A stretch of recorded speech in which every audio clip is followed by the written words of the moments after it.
is not a body armor vest. Chris. It's a good thing you were wearing your bulletproof vest. Are you high? There's nothing left for us to do here. Let's get moving. Okay. By the way, I already want one of these. Why is this seahorse pissing on me? Just so we're all on the same page. I did not ask for this. Okay, we're good. We're good. We're good. We're good. Why are you gonna chug this shit? Oh my god, I forgot he throws things first. Shit. It just beats the hell out of me. Why? Why are you so abusive? This is animal abuse. I gotta call somebody.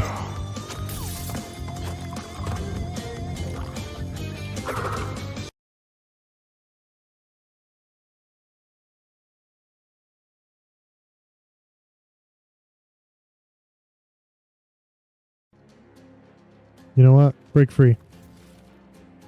I want to break free. Yeah, there he is. He's underwater. He's underwater. It's underwater. Whatever it is, it's underwater, and I don't like it. It's underwater. I don't like it. I don't want to be here anymore. I'm running away. I'm still running away. Whether it's a bear or a wolf, I don't really care. It's something, and it doesn't like me, or it likes me too much. I don't really know, and I can't really tell, and I don't want to be here anymore. Can we just not and say we didn't? Is it still after me? But I gotta be 100% honest with you. I have bad experiences fighting vampires, and they take me and absolutely just booty slap me, and I'm not into it. You know what I mean? Like the bent over pounding that I would take from them is in a whole range of R-rated, and I don't appreciate it.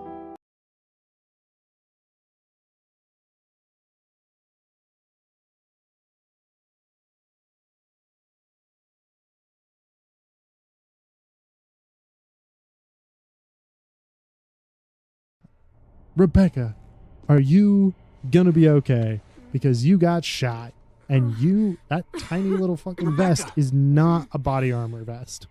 Chris. It's a good thing you were wearing your bulletproof vest. Are you high? There's nothing left for us to do here. Let's get moving. Okay.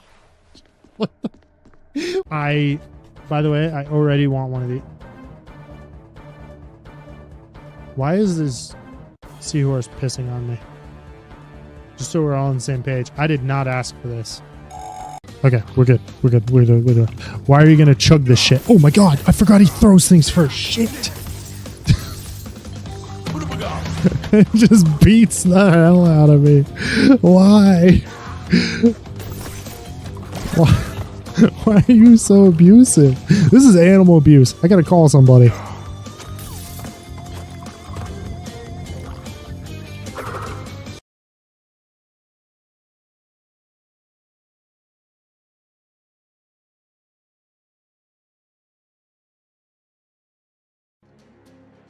You know what? Break free. I want to break free. Yeah, there he is. He's underwater. He's underwater. It's underwater. Whatever it is, it's underwater, and I don't like it. It's underwater. I don't like it. I don't want to be here anymore. I'm running away. I'm still running away. Whether it's a bear or a wolf, I don't really care. It's something, and it doesn't like me, or it likes me too much. I don't really know, and I can't really tell, and I don't want to be here anymore. Can we just not and say we didn't? Is it still after me? But I gotta be 100% honest with you.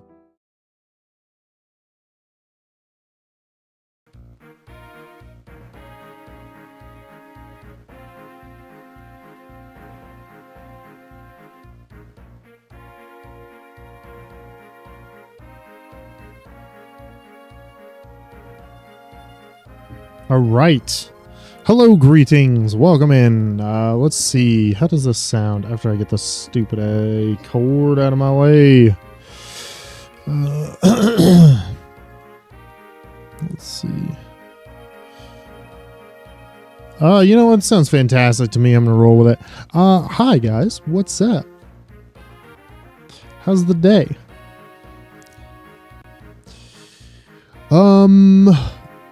Oh, shoot. I should probably get the scene up, huh? That one?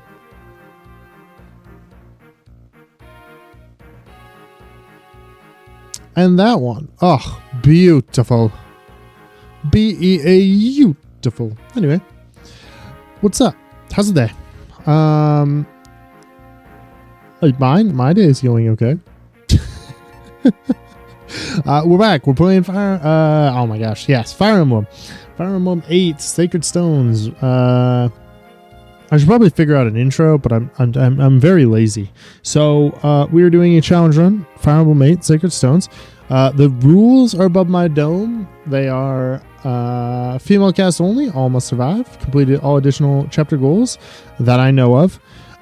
Hidden goals don't count, and the hardest difficulty for the campaign. So, oh, the other thing is we're gonna not cheese. There are a couple of things in this map in particular that we're gonna look at, but we're just gonna start it so we can see what's going on. But this, we are on chapter 20, the Darkling Woods, where we have to seize the lair gate, which is this bad boy right here. Now, you can cheese this pretty easily by basically taking a flyer, capturing your person, fly him over here, and then let Myrrh typically just trounce the dragon and then capture it. We will not be doing that, but we will be rolling pretty quickly to capture everything, because I may be saying no cheese, but I'm also not about to sit here and not do anything. So far this has been certainly an interesting challenge, and I'm kind of reflecting on it a little bit because we're darn near to the point of being donezo. I went and equipped up my homies a little bit a minute ago, just to kind of not make everybody have to sit through it, you know. But we're just basically at this point, right? We're just basically going to try to push our way as quickly as possible towards the goal, and maybe cap out a couple of people. So mainly, where is she? Lute is going to be the one who's going to max level, and then Amelia, maybe if things get a little bit out of hand here, Amelia might max level. I don't really see anybody else doing it. But the whole thing I'm gonna probably do here is just get some XP for everyone and push through this as quickly as possible to kill Morva. And that's Reeve, like an absolute psychopath. He's a bishop, right? But he's not a bishop for like anybody cool. He's a bishop for the demon lord or demon king or whatever you want to call him. Which technically, if you think about it, he is kind of baller, but I'm not about to give him props, you know what I mean?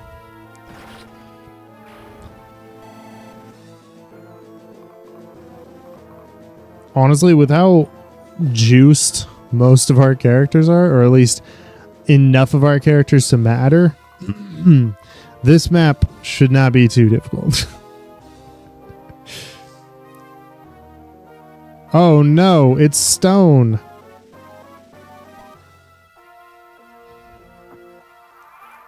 I also think this is the only map that has infinite reinforcements, but do not quote me on that one. I do not 100% remember. Okay, how do I want to do this to capitalize on some sweet, sweet points here? Well, that's a kill. And some XP. I'll take that. I don't think any. I think I can zone out anybody who tries to reach her. And a little bit of defense and some HP. Great. I think... My goodness. We'll do just fine killing these guys. I'm just a little bit worried about putting a couple of these characters in rough positions, but Natasha needs the kill, technically. Although it's a little bit late to really be thinking about leveling these guys. 20 magic though, speed and resistance. That's a all right, Natasha. She's just way too far behind for it to matter for what's the word I'm looking for here?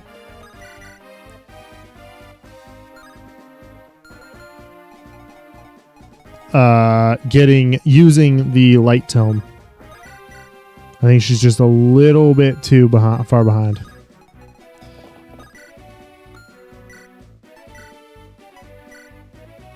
To be fair, same with La Rochelle for getting her the other tome.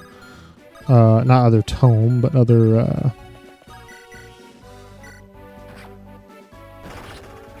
the staff. But it doesn't really matter. I don't remember the staff mattering. I don't even remember what the staff does, to be honest with you. Oh, shit. That's not what I want to do that to. I wanted to do it to loot. I guess staff again. Whoops, man! You can definitely tell it's been an interesting day for me. There you go. I don't know why. I just woke up this morning just absolutely exhausted.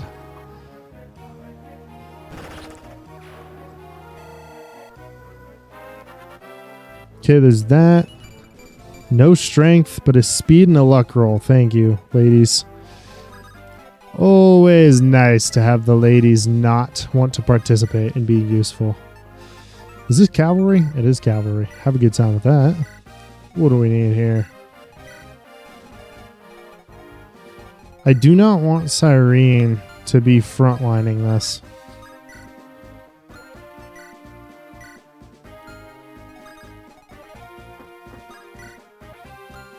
Yeah, for pretty obvious reasons. I don't think Cyrene's the best choice for frontlining any of this fight.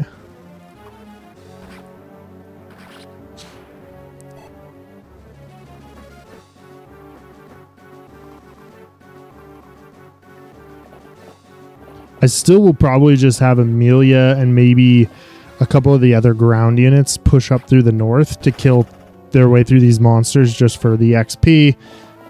And wow, almost did it. But I don't know whether or not I care about like flying over the middle section to get to these guys. I just pretty positive, like I said, that the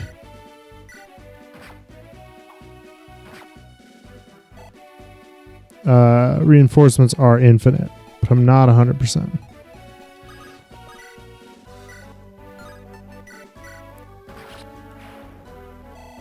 We'll just sneak in a little bit of extra goods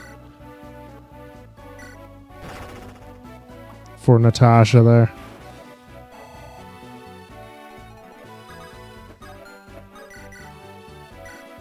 Same with Myrrh, just slap in some extra XP for this girlie. Beautiful. Anyway, how's everybody doing? Beautiful. How's the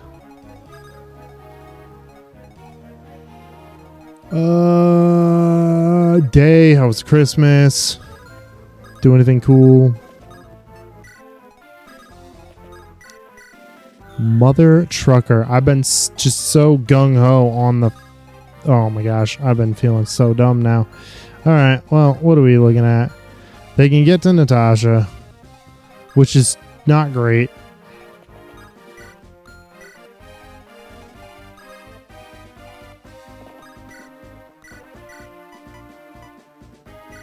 I'm going to heal up Myrrh just because I am kind of worried. Because I really played that poorly.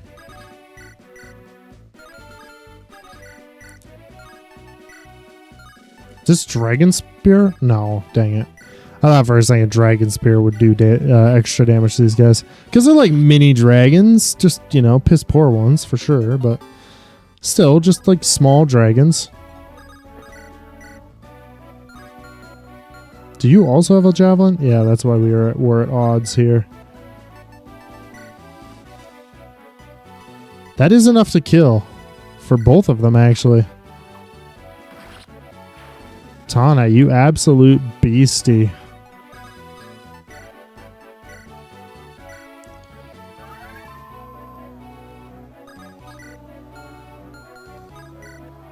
I made a couple mistakes there, but hopefully it won't matter too much.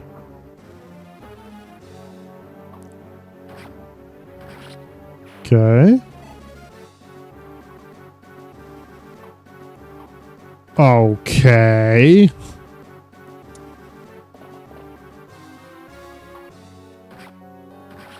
Oh, she's too fast. Whoops. Hey, La Rochelle, you weren't supposed to kill that man. Well, at least you got speed and luck for more avoid. Because, yeah, you're not supposed to be killing these guys. Oh my gosh. One shot her? Really? Holy hell. See, at least Myrrh knows what's up. She gets slapped and slaps back. My goodness, woman.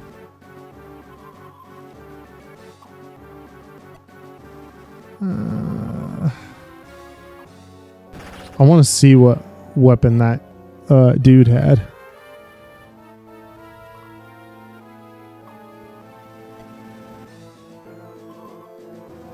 Oh, was that guy shot shadow shot? Okay.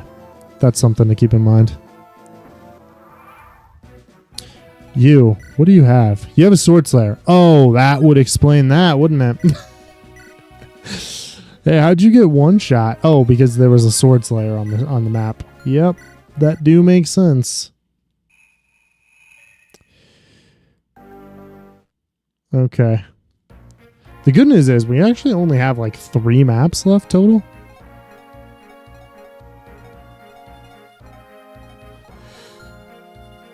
I don't see the point in changing much of anything. I just need to pay more attention to my units and what I'm doing with Tethys. Honestly, that's kind of the big one. Is I done goofed on Tethys placement, and that really kind of hosed me. Or Tethys usage, really.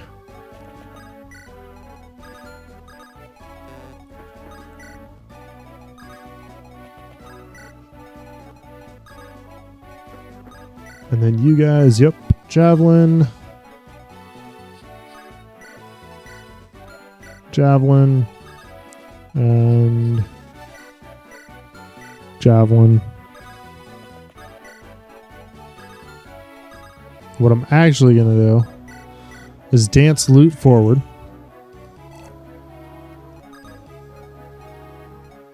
And put her right there.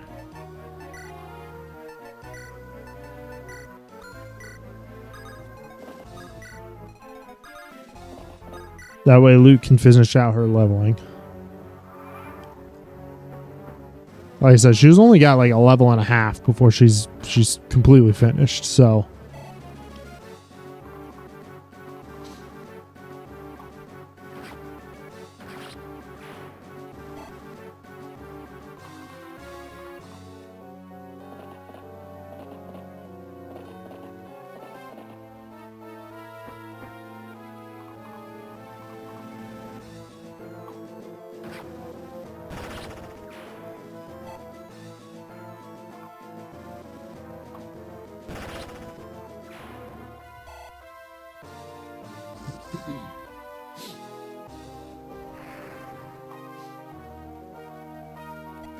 That was good.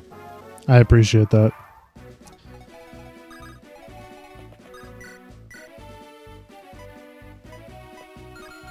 I also don't necessarily want to fight these guys with, like, Natasha, though.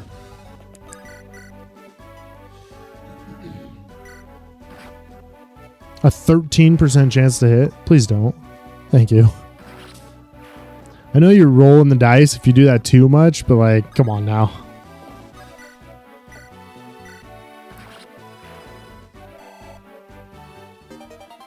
Hey, that's her level increased, which is what we needed to be able to wield Nidhogg. Fantastic. And then I don't believe Sword Slayer is here yet, so we're just going to go ahead and hope for the crit. Okay, never mind. Thanks for that, homie. Well, that's fine. You did set up for a very nice, easy kill with Natasha. Excuse me, which is a-okay. Natasha getting a single resistance point. Thank you, girl. No, that's totally what I wanted to have happen. A single point of resistance. No, it's cool. Dance Natasha up so she can redeem herself.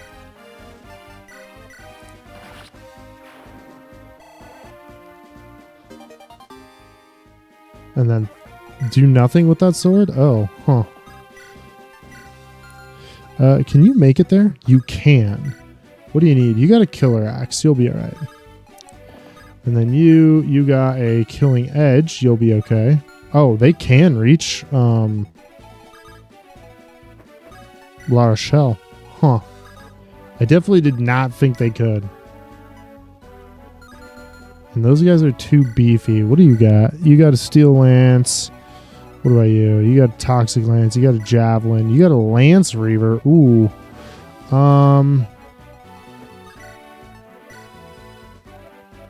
He's got a 50% chance to hit, but the hit is only worth... Oh my gosh. You know what? Screw it. Just take this. It's 95% and it's an insta-kill. I think it's an insta-kill on basically all of them, so I'll take that. Do I want the Lance Reaver? No. Do I want Vanessa to come over here and slap this man? Repeatedly. About the head and shoulders. Yes. There you go. Goodbye, buddy. I also don't have to worry about that javelin. So that's excellent. Toxic Lance, Steel Sword, Steel Lance. She will sit here with the Steel Lance and hope that that one gargoyle comes for her. Okay. I was really hoping she doubled him, but apparently not. Okay, crit. Thank you. Alright, that's not bad.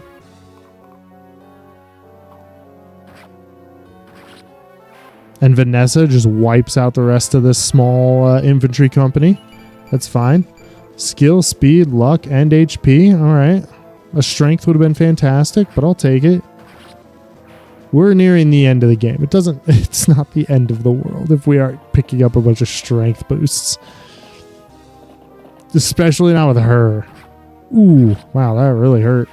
The other one's going to attack you too, Mur. Please dodge this next one, please. Get a speed level up, would you? Fantastic. You also missed out on your strength level up. Oh my god. No dodge. Thanks, girl. No, I appreciate it. That's exactly what I needed.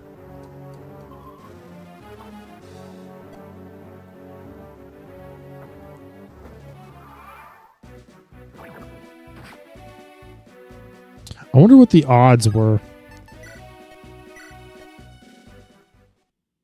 I can't imagine that it's ridiculously low for a Tins, what's up? I did not even look. I was more, and to be fair, Mur is level 1. Like I did not boost Mur in the slightest this entire time. So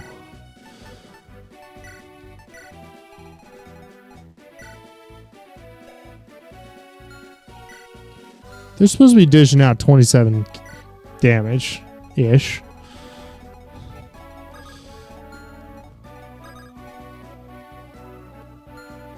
You. Go right here. Item, javelin, yes.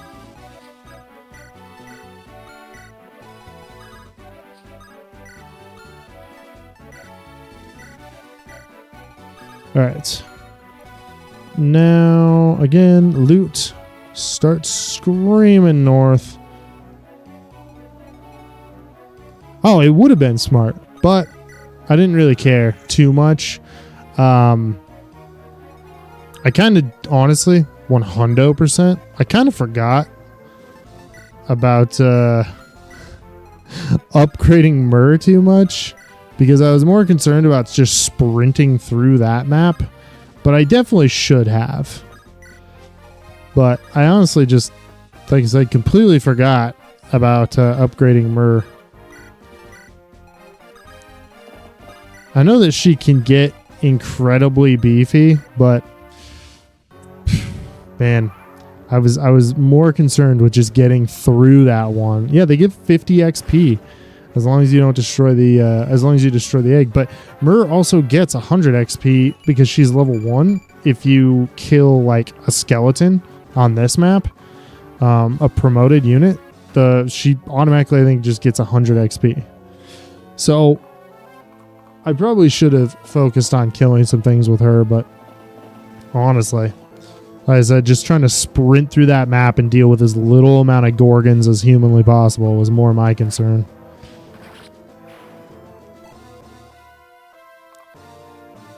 Because I gotta be honest, I'm not the biggest fan of that map. I really don't like it.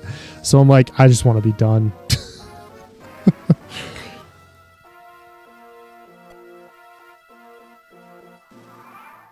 Not a fan, as it were.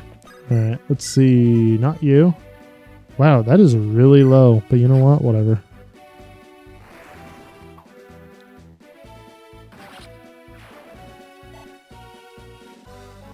I didn't realize how little damage she did.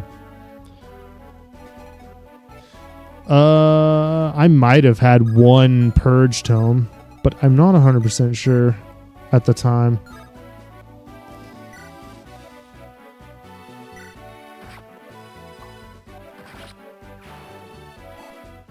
Regardless, the distance, Purge only has one. I mean, your Siege Stones only have 5 uses, and it would feel like a massive waste to use them on the eggs. Wouldn't you agree with that? Wouldn't a use of a bolting on an egg for 10 HP, like, man, that just seems like such overkill.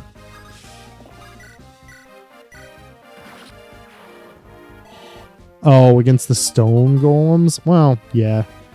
Stone honestly wasn't really too much of the concern. The concern for me was mainly just, I hate this map and I don't want to deal with it anymore.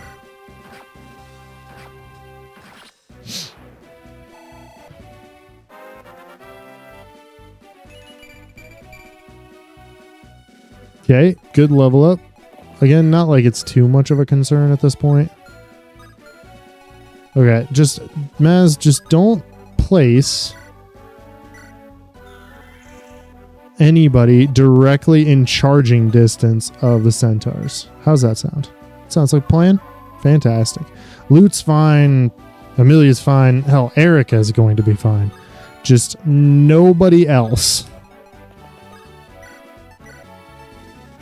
I mean, although technically, I think Marissa would have been fine as well. But not Myrrh, apparently. She's apparently entirely too squishy for this deal. Okay, what was it? You were the Lance Reaver, right? Yeah, let's get you the hell out of here. Thank you, sir.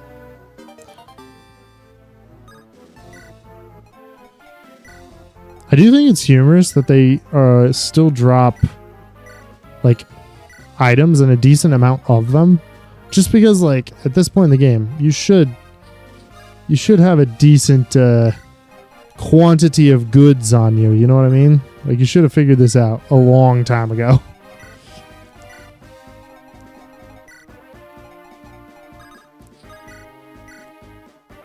Man, Vanessa, how do I want to do this? About Silver Lance, and when we just take them to task, huh? That should be fine. Could you kill this one, actually, because he has the javelin.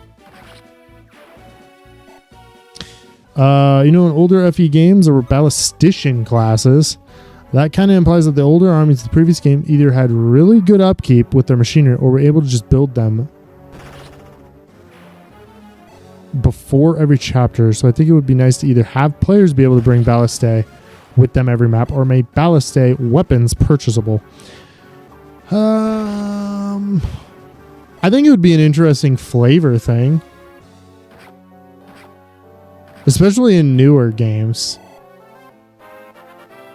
But how do you balance that, you know?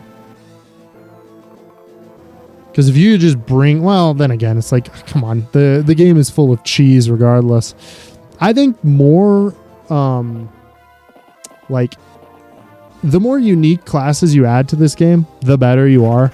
Like, the fact that we have a summoner as a class is so cool to me.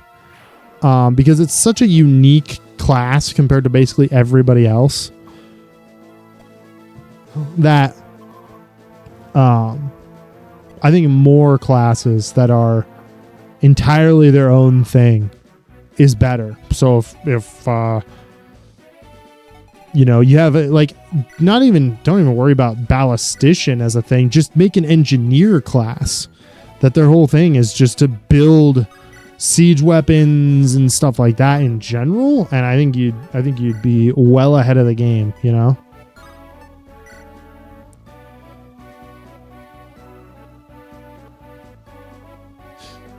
Right, but what about being able to build it on the map, just like how the summoner is able to recruit things? Because right now you can still use ballistae with archers instead. I just think the ability to build structures on the map would be also kind of useful. And like, again, how do you balance it? But like, because my brain, like I said, is going towards like, hey, I want a engineer in the game because I want to be able to build like a barrier. And that means that it would be like the destructible, like snags or trees or things like that you could build in like potentially siege maps. I'm like, that would be super cool. They already have the ability. They already have items that break and then move and stuff like that. I think that in older games, it would be a problem to implement, right? Building structures on the map seems like a lot of tough scripting, I think. I mean, fair enough, but especially for AI scripting. But I mean, you're also talking about games made in 2025, 2026. Like, come on. These guys can figure it out. I promise you. I'm just saying that the more unique and interesting classes, the longer I think the lifespan of a game like Fire Emblem becomes. Because I'm thinking about the future, right? You're referring to modding FE8? Yeah, no, totally fair. I'm thinking about the future of like, no, we're making the next FE game, and they're gonna give me, let's go there. They're gonna give me the ability to make items on the map. I'm thinking about that because that would be super freaking cool to me. I really don't want to go. I really do not want to go up here and fight these guys. And I really do not want to put Marissa in any sort of capacity to be making my life more difficult. I guess I could and should put her here.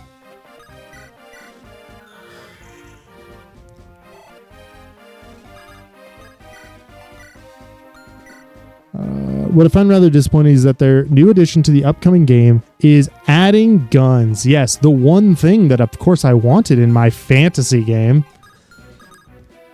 It's like the age-old question: why would you even add guns? In my brain, anyway. Let's say you had a fantasy world where you had mages that could drop the sun on a man, and you'd be like, okay. That sounds crazy cool, right? Let's add guns which are absolutely crappy. It's like, yep, of course. And plus, there's already games that do that, you know, that have firearms in them as a thing, but it's like, man, I just don't care. In my fantasy game of Fire Emblem, I do not care about you adding firearms. This does not make me want to play the game anymore. In fact, you might not even find me purchasing your game. You add guns to it in my fantasy setting. Half the time it just makes me mad. In order for that to have any form of bouncing, they basically need to be worse bows. Much more MT than bows, but significantly less hit and more weight. Yeah, I mean, how else are you going to do it unless you just entirely phase out bows, right? Because that's your other option, is to just phase bows out and make archers just use guns. As far as I'm concerned, anyway. That seems like the only other option if you're going to add them. I don't know. I like the fantasy setting. Leave it as a fantasy setting. I don't need guns and skill, speed, HP. Thanks, Amelia. I don't need guns in my fantasy world, as far as I'm concerned. Like, there's a couple games that do it. They do a fine job with it. But I can't remember what the one is. What game was that? Where is my Steam? There it is.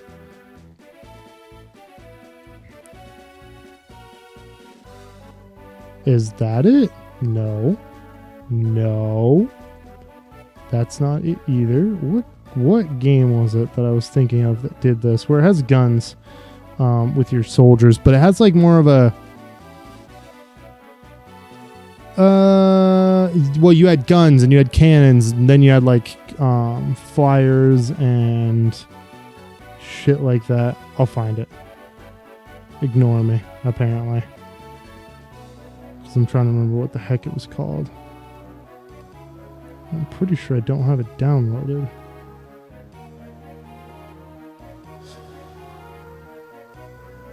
That being said, historically, bows, crossbows, and firearms advanced alongside each other. Yeah, yes, but my point being, we're playing in a fantasy world.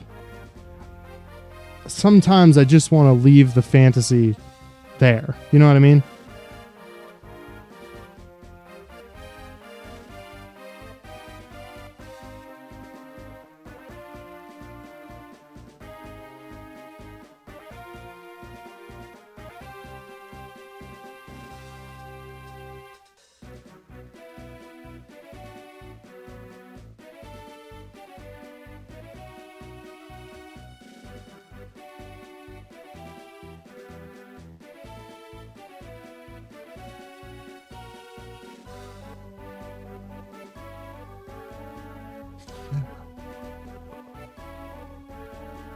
Firearms were invented long before plate armor was. Yep, I did know that. You know why firearms are called firearms? No. I do not.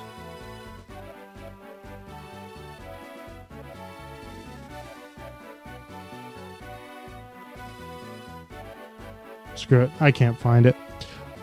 And now it's bothering me. This first one literally was powder charges knife through a tube to blow fire down on the opposition. That's interesting. But yeah, like I said, my biggest problem with all of that is just the simple fact. What new does this do? You know, what does this advance within the game that makes it new and interesting for us all? Right? We already have bows. I don't need bows. I mean, I don't need a new kind of bow that's, you know, going to do basically the same thing. So, what does it do that's new and interesting and fun? Probably nothing. So, I don't really care. Like I said, add more classes like the summoner that are interesting and new and like give me options as a player to have fun. Isn't that the whole point of these games? Give me options as the player to have fun. I thought that's what we were doing here.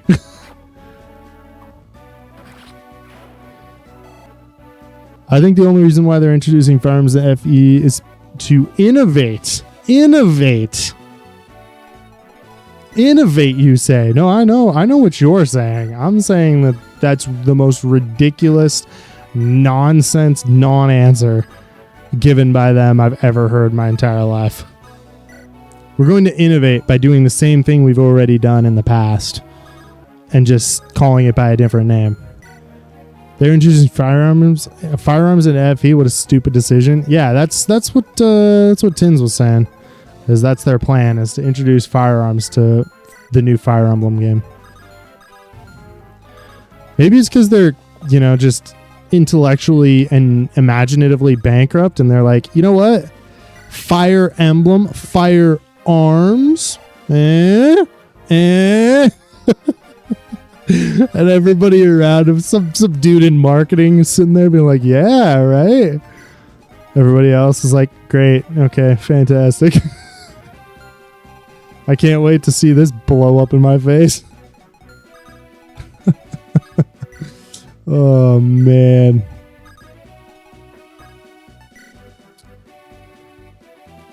The old formula ain't broken. Yeah, upcoming firearms. FE game is going to have firearms. Yeah. Old formula ain't broken. Literally every fan-made game runs on the GBA format. Yeah, it's true. Like I said, just add new interesting... With the new Fire Emblem game, just add new interesting classes that do new interesting things. Write a actually good story, and you will still have your people hooked, just like you have for ever and a day. Keep it simple, stupid. Yes, the KISS formula. Keep it simple, stupid. Or if you're like me, keep it stupid. Nah, I'm just kidding. Keep it stupid simple is sometimes the answer as well. Tum, sir. Hello. I don't know. Engage got my friend, my brother, and myself pretty upset with how bad the story was. I don't even know if I played Engage. I literally have played, just for the most part, GBA Fire Emblem, and specifically 8. God dang, these guys have so much health. I'm just gonna start garming through these fucking things. When you have this much health, it's time to get rid of these garbage units. Good gravy, man. What do you have, just a wall of humans? The real Fire Emblem was the player character, not even a meme. Deadass. Yeah. No shit. Ugh. I thought it was the friends we made along the way. Isn't that the real story here? I thought that was the whole thing. Okay. Yeah, do that, Erica. How do you not outspeed them, by the way?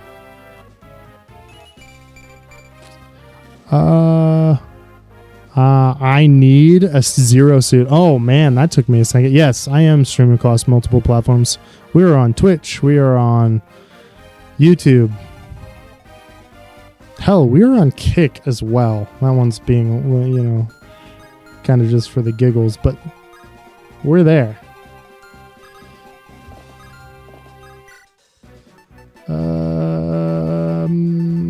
Yeah, that'll work. All right. What do I want to do here? I don't really care. Actually, you know what? I do care. Do that. Just don't bring her forward, because she does not have the ability to actually survive all that shenanigans. And I should have healed, but I didn't. And now I will. I also wasn't a fan of the casual time loop. Oh my gosh. Are you talking about an Engage? Dude, yeah, I haven't played it. Like I said, I loved and adored, absolutely adored Fire Emblem 8. And then I played Fire Emblem 7. Loved that as well. And then I believe I played 6. Because that's Burning Blade, Binding Blade, and then Sacred Stones. Oh, and then I played 3 Houses. Enjoyed 3 Houses enough, I guess. That's another. That's one of those like, yeah, it was alright. I loved Edelgard. I know people talk a lot of smack on her, but I loved Edelgard's character. Mainly her character design was cool. I've always liked Red. That's why I like Amelia. It doesn't matter what class you end up putting her to. It's like, here you go. Amelia is in red and very nice contrasting colors, and I like it. I think it looks very attractive. The Avatar character is the Fire Emblem according to the game's story. I thought Awakening was an okay game. Then after that, just about everything was bad. Then 3 Houses was okay. Past that, I didn't play any. I don't even remember which one Fire Emblem Awakening was.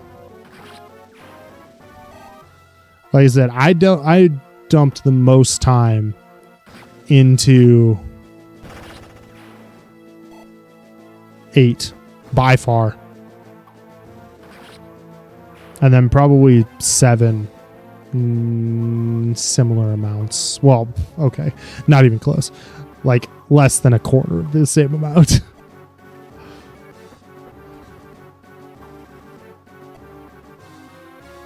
I was watching a friend play Awakening. I was having a headache over the contrived writing. That is unfortunate.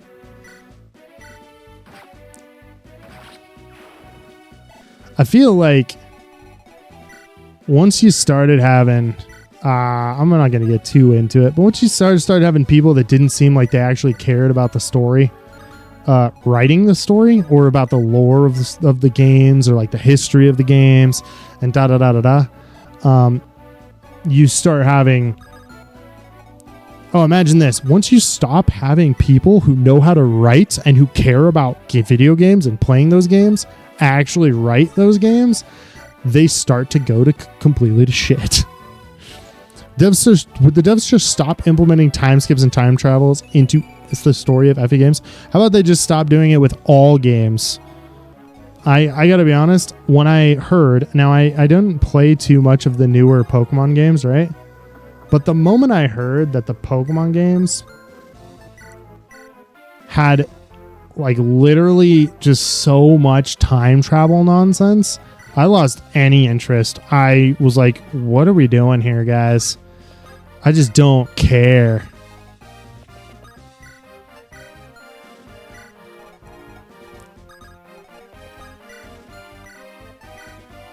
There was Conquest, Birthright, and Revelations, and I'll go ahead and say Revelations is actually the worst video game I think I've ever played. Darkest Dungeon 2, but that's a close second. Darkest Dungeon, yeah. DD2 was not great. I was not happy with DD2. I'll give you that in a heartbeat. 'Twas not a happy man with DD2. Especially after you got done with Darkest Dungeon, and then you went back and you're like, oh, fantastic. They made a second one? And you're like, ugh. I don't like that. Are my wounds not enough? Yeah. As far as I'm concerned, that's one of those like, what a fall from grace. Maybe it's gotten better with patches. I don't know, and I don't really care. You can only burn me so many times before I stop caring about your product, you know?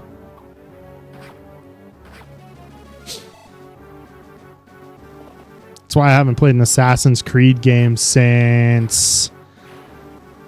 Well, I watched a buddy play... 1, 2, 3, 4, 5, 6. Maybe I should have done this differently. I watched a buddy play... Assassin's Creed Origins? The one in the desert. I don't freaking remember. But it's like, dude... I hated it. I hated it so much. And so I never played their games again. Any Assassin's Creed game just instantly dumpstered for me. Can't stress heal anyone below 5 stress or heal anyone unless they have a foot in the grave. Like, they just forgot that keeping heroes topped up was important because enemies crit you for 1 to 57 health. Yep. I think I bought the game. I played through... No, maybe I played through the demo and then bought it and played through a little bit of it and then went, wow, this is really bad, and returned it. Thought it was so bad. I was just like, no. I can't, dude. I can't handle that nonsense. It felt like a really bad babysitting simulator compared to DD1, which was like risk management, yeah. Or even Digimon World 1, where you literally took care of all the needs of your Digimon. Stun required 2 character turns set up to take away an enemy turn, and all enemies across the board have 30% stun resist. 50 to 100% stun resist on the enemies that actually matter. Yep. Welcome to it. It's like, so I think a lot of devs honestly forget. I see this with, what do you call that? Like, what was the game I just, my girlfriend played a bunch of Lethal Company, right? And one of the things I saw that I thought was interesting with Lethal Company and the development of Lethal Company was you saw a bunch of the devs basically like building the game to counteract what do you call that? Like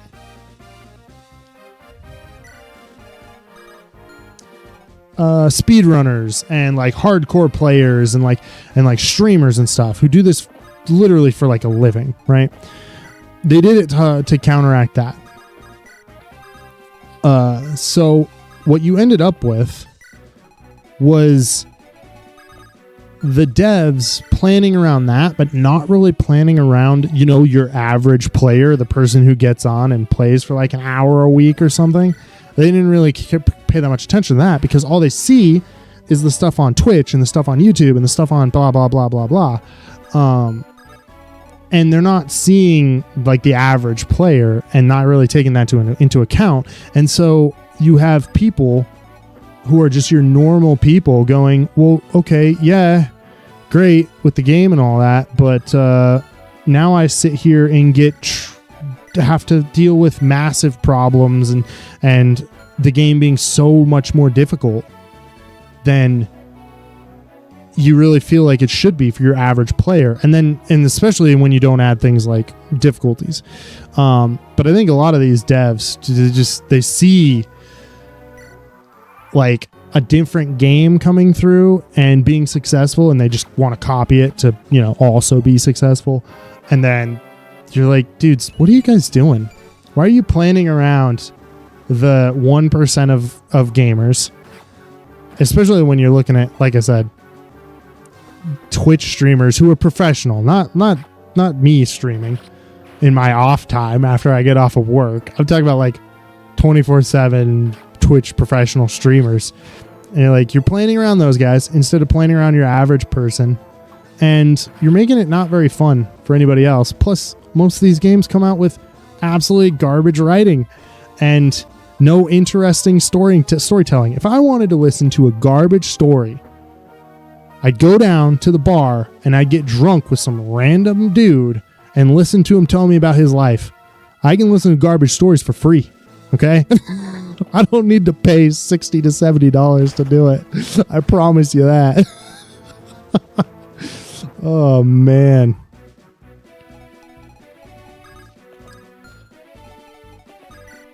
What do we got here? Oh my gosh. Loot does so much damage with that. Holy buckets. I don't even think you need any of that shenanigans. How about, who has the most health? Ooh, actually, who has the best item? You. Get out of here. Enemies are just broken. Too much health. Throw on stress. Dot damage. 40% crit on most enemies. A bunch of cleave moves that hit all 4 characters. Fantastic. Free actions. Oh. This doesn't mention the fun fact that they get handed free dodge and block tokens.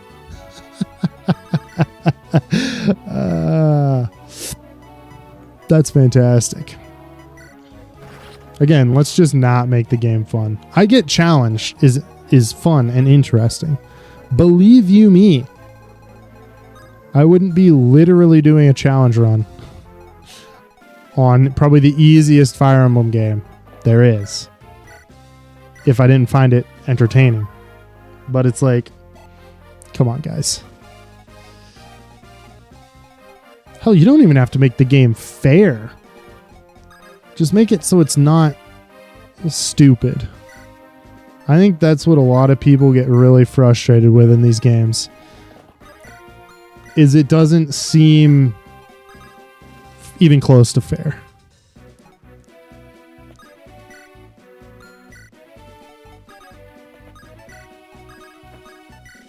I think you guys are all safe. And we'll just dance for you to get up your stuff. Last D&D session, I threw a 3.5E Ancient Black Dragon at 5E party, and even what I did seemed fairer than what DT2 does. That's funny. I like that. Yep, that's good. Do I just want to see? Yeah, we'll just silver our way through this. Okay, we'll just crit our way through this. Thank you, Tana. I have to spend the first 3 turns buffing my Hellion to even be allowed to kill an enemy. When in DD1, Hellion was just click Iron Swan and erase backline turn 1. Yeah, I know. Hellion was freaking awesome. Alright, there you go.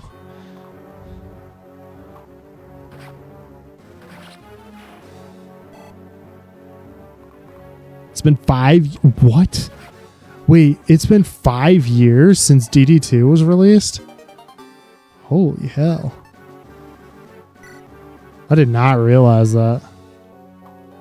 I was so excited too when it was dropping. And I played, like I said, I think I played the demo. And then I think I bought it anyway, just hoping, you know. And then I think I returned it.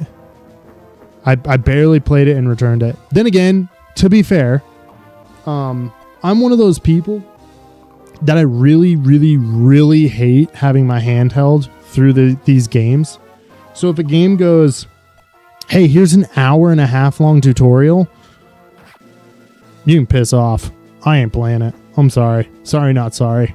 If I can't figure it out on my own time or in a tutorial that's less than 10 minutes and still understand the basic mechanics, I'm done. I'm out of here.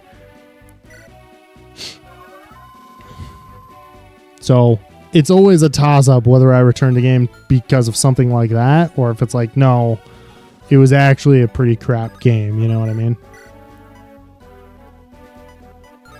Man, you really do not do much of anything with the basic weapon, do you?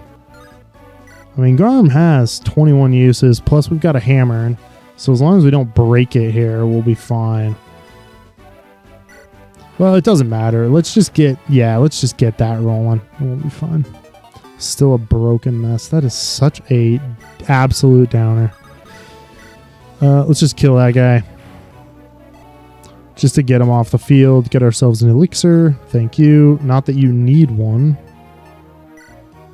Loot. I think you'll be okay, girly. You'll be alright. There's an axe reaver right there. Is he going to actually attack? Actually? Can you Siegeland, please? Thank you.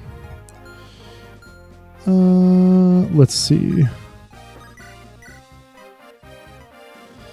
I don't like you. There you go. The only arguably good thing about DD2 is the more proportioned character sprites. That was strength and health, but only 2 points, but that's fine. Even then, I still prefer the near chibi-esque sprites in DD2 1 because it gives a better sense of scale for the larger enemies. Detail isn't that important. After all, we were fine with Metal Gear Solid and Silent Hill in the PS1, and were able to fill up what needed to with our imagination, allowing us to engage more with the game. When the best thing you can say about a game is talking about the graphics, you know it's dog shit, dude. Yeah. I think you're pretty on point there. That's always been one of the things that I laugh about with some people. Obviously, not everyone. When people are like, but the graphics for like AAA developed games. I'm like, yes, of course, the graphics. That's what's important. Not the fact that you pay like $70 for a game and it still comes out looking absolutely mediocre in terms of actual gameplay. All right. I don't really want to push anywhere with these ladies. You can hang out. This game is great in its pixel art. And its pixel art and is not even good pixel art. Hey man, I like the sprites in this game, all right? Maybe it's nostalgia talking, but no. No, it's good. This game's good. Fire Emblem has always been pretty solid. Like I said, the newer ones, again, have been very, very, very mediocre at best. But again, holy buckets. That's just the way I feel like so many of these AAA industries especially have been going. Let's just not make good games.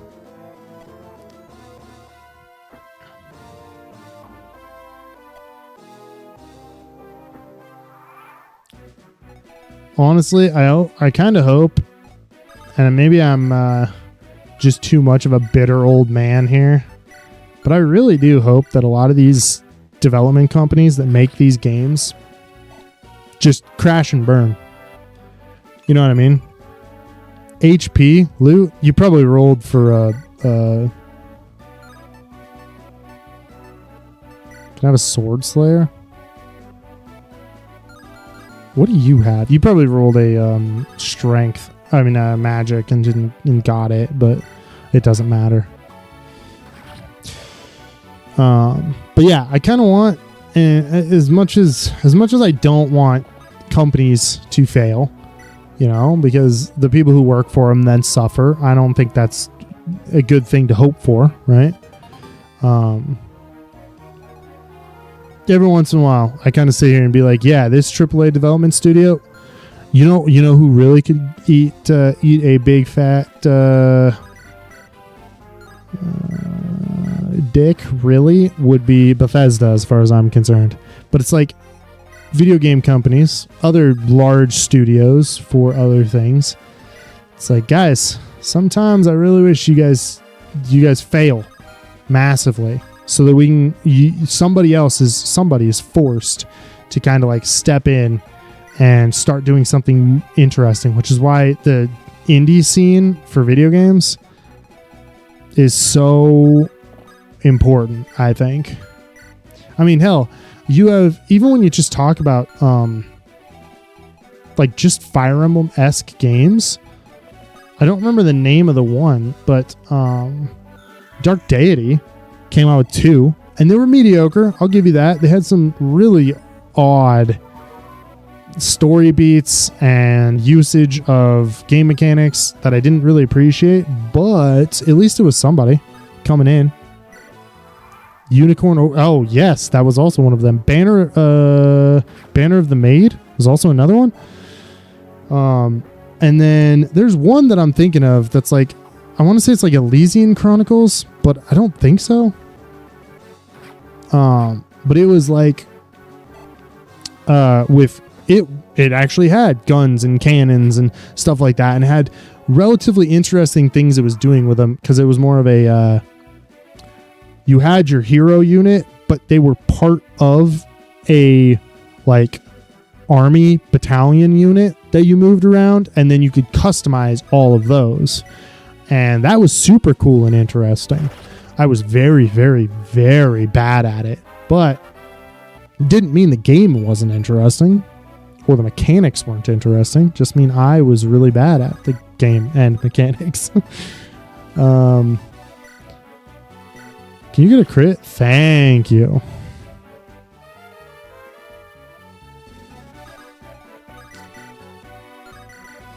There you go. But things like that allow and kind of like force innovation, right? And when more companies suffer, like again, Bethesda, if Bethesda has a massive setback on, what game is that I'm thinking of? No, you will not be doing that. Elder Scrolls 6. It's like, she's got capped speed at 25. She should be fine. But if Elder Scrolls 6 fails epically, it paves the way for other companies to come in and do more.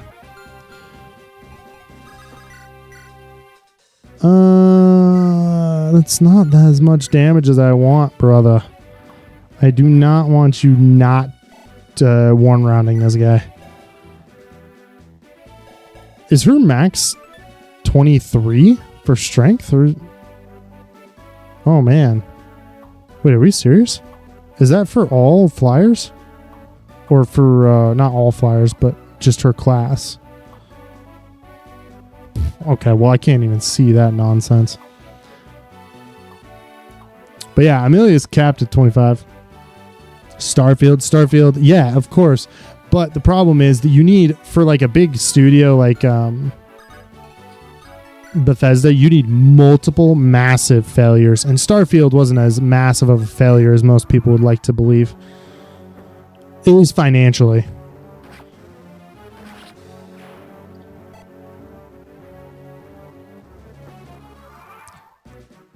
Because believe it or not, unfortunately, even though Starfield was really not good, lots of people still came out and went, no, Starfield was super good.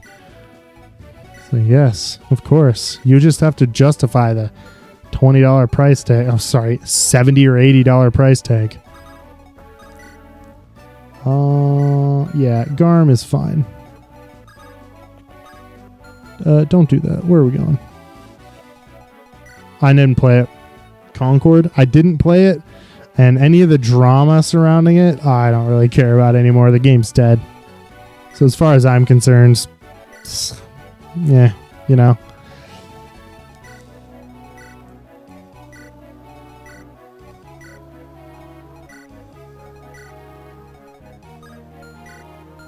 You want to talk about appealing to a fan base that doesn't exist. There you go. Gosh, I don't know what I want to do with you.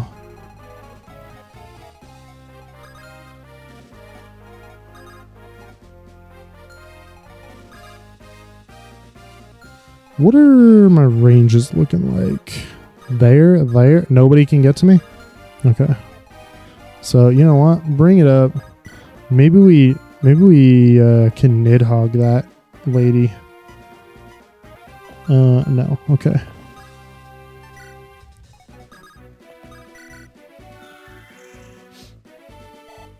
What am I going to play after this challenge is over? That is a fantastic question. I was debating if I'm still feeling the itch for a Fire Emblem game. We're going to play Fire Emblem 7, probably. If I'm not feeling the itch, which odds are pretty good, we might be playing another Fire Emblem game, just because I've been really enjoying Fire Emblem. If not, I might take a couple days and do some more Vintage Story, because we played that. Whoa, don't do that. We were playing that beforehand, before Fire Emblem stole my life. We also got the option for Warhammer 40k Gladius. If Giggly wants to play that with us. Can you not and say you didn't? Oh, my goodness. And I mean, I could also play something like Banner of the Maid too, because I do have that one sitting in my library doing nothing. Anything is possible, all right? Mainly because I honestly have no idea what I want to do.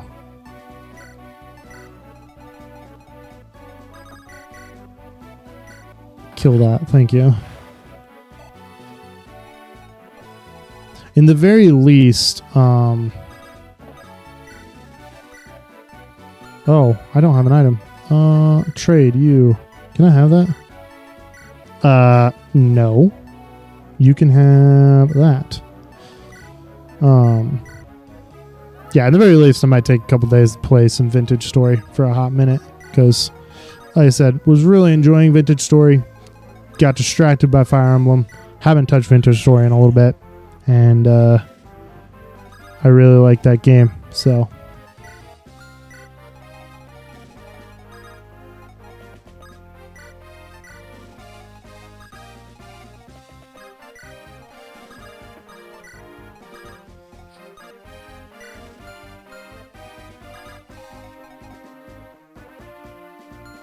oh, wait a minute. If I come here, don't we get spawns of flyers? Not flyers, but the baddies. You know which ones I'm talking about. Stupid eyeballs. Morgles or whatever the hell they're called.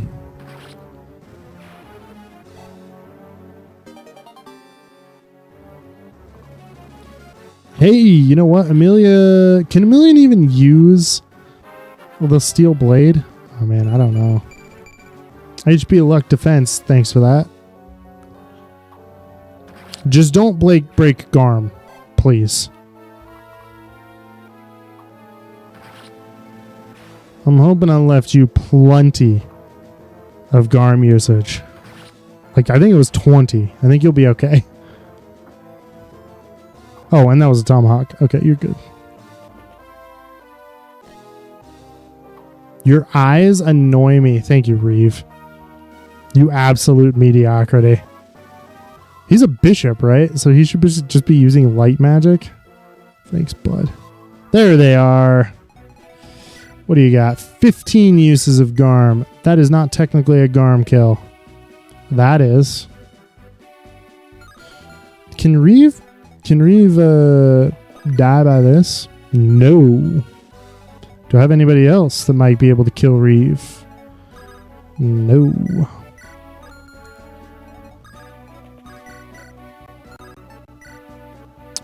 Actually, I take that back. Yes.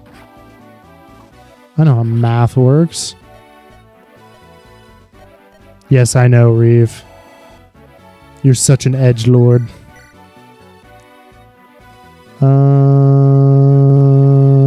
Yeah, that's fine. You still got 15 uses, and none of these other guys are going to be attacking him in melee range, so I don't care. In Elixir, you can take the longbow back. Okay, you are going to try to attack Myrrh, which I do not like.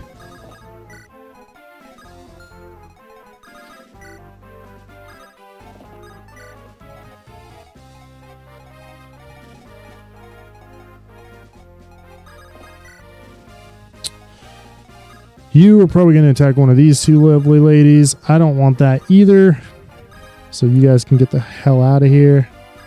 I also was debating on doing a... originally, I was debating on doing a Christmas Cavalier run-through. Heavily inspired by Kratos, because I saw him do it. And I was like, oh, man, that's such a good idea. My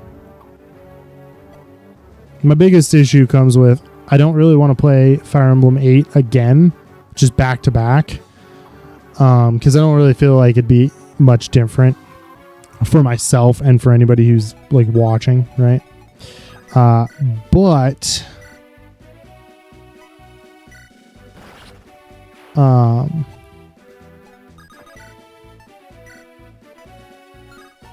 okay, I guess that's fine. But I'm not familiar with enough, I think, with any of the other Fire Emblem games to really do much with that either. You know what I mean?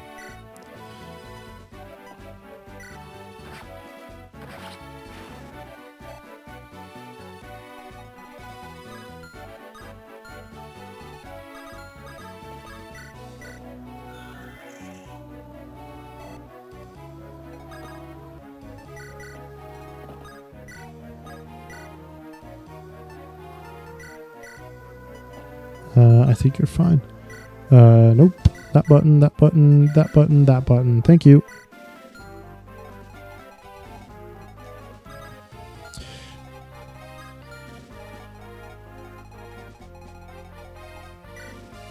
What's your resistance? 20? I don't know why I'm being very careful with you.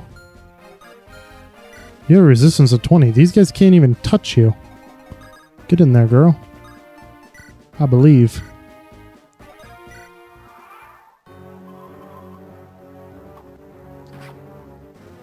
And the javelin broke.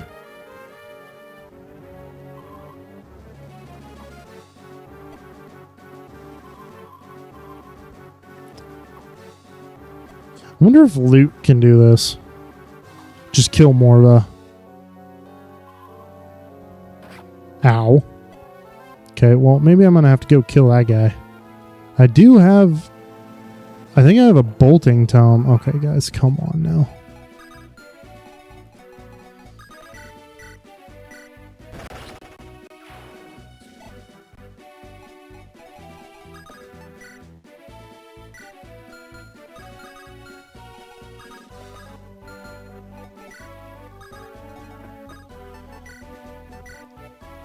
Do I have a bolting tome? I do have a bolting tome. Is that actually going to matter? I don't know.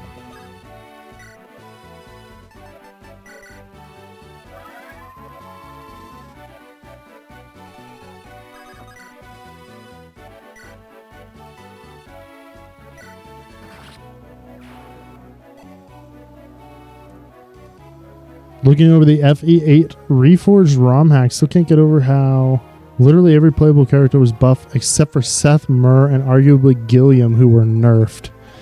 Huh. I think Dream Hunter was playing that the other day. Not when we rated him, but okay, well, not when we rated him recently, but before that, I believe Dream Hunter was playing that. Which looked interesting. I just haven't looked into it beyond that, you know what I mean?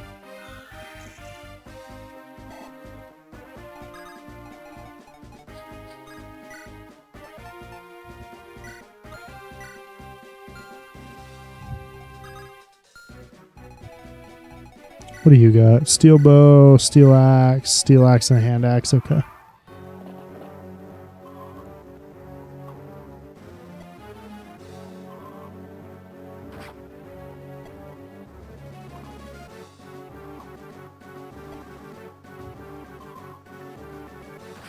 Okay.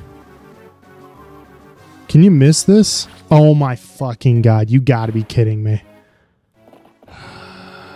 I hate you so much.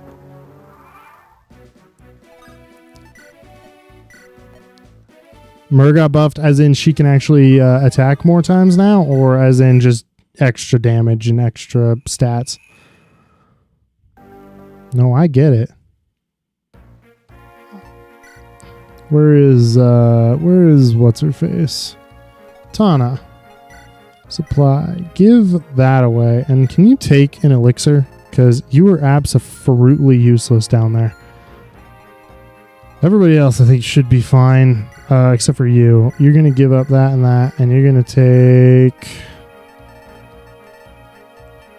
that, I guess. And then you're also going to take something else that has some things to it.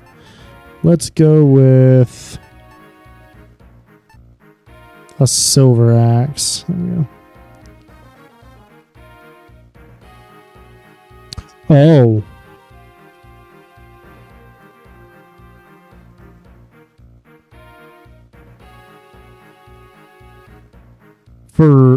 For the reforged ROM hack, yeah, I was watching Dream Hunter play it, and it has infinite durability items. That's right, which means that Myrrh is essentially probably your one of, maybe not your best unit, but one of, certainly.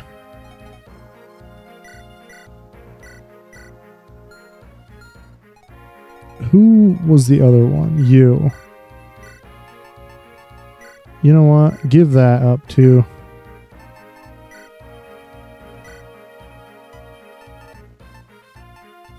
No, that's not what I meant to do. I meant to take that.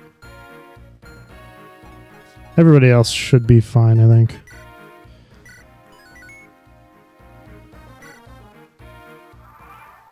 Yeah, I saw it, I don't know, last week. And that's what it was a, unlimited durability. I think it might be optional, though. I'm not 100% sure. Because I killed Cyrene. Like an absolute doofus, I got Cyrene killed.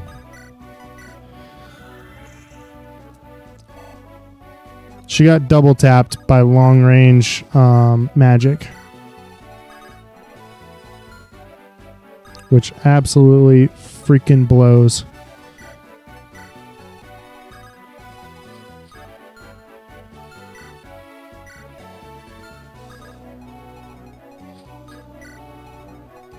How do you, as a Pegasus, get double tapped by Shadow Shot?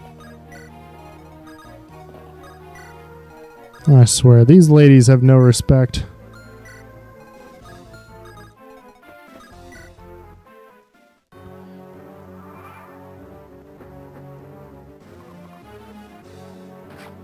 Okay. All right, Erica. No, it's fine. I wanted you to take that damage so I could, clearly, so I can heal. What a fantastic level up for you, though. But clearly, so I can get some XP on La Rochelle. That's what I'm here for.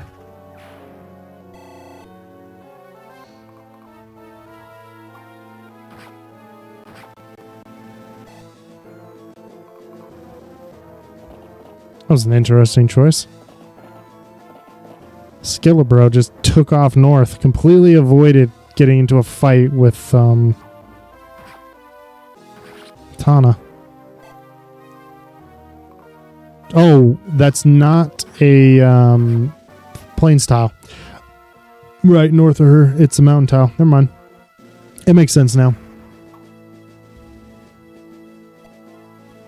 Promise, I ain't dumb. I'm just not paying attention.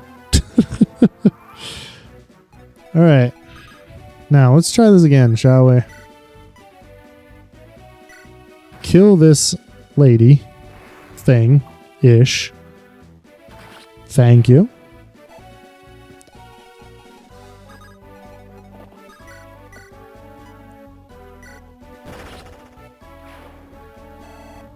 Crit that thing to death. Beautiful. Now we can use Nidhogg.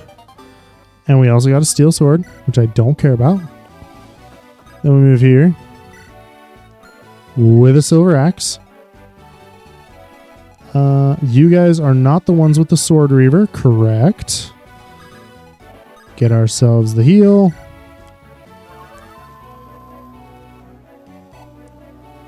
I gotta be honest with you, I was really hoping to be done with this chapter and moved on to the next one to finish up that one way earlier than this. I thought this chapter was going to be a little bit quicker. Not that it was going to be quick by any means, because come on, let's be 100% about that.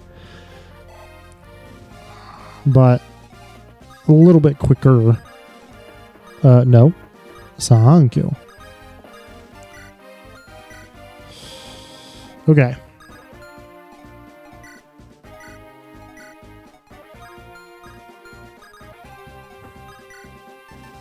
Can I just Silver Lance you? I can just Silver Lance. I mean, yeah, I can just Silver Lance you, actually. Nice.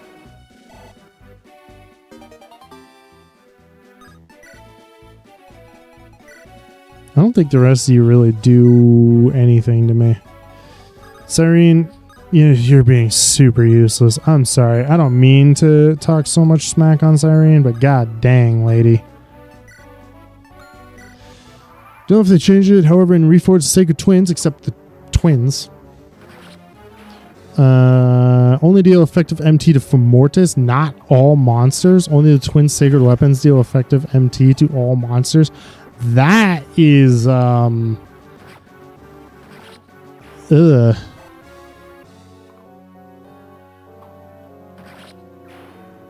They made a bunch of changes. Huh.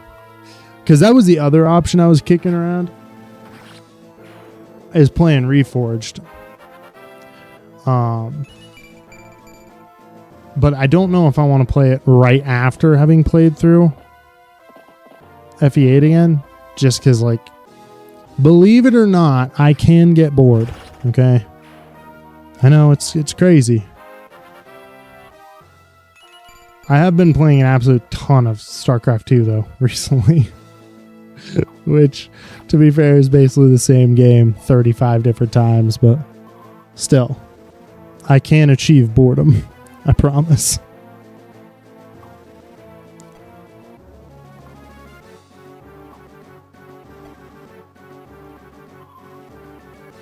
Please stop throwing things at Tana. She will eventually get hurt, and I don't like that as an answer. Hey, La Rochelle, have you enjoyed not attacking? Still not getting engaged in combat because I am just apparently terrified of putting you in any major danger.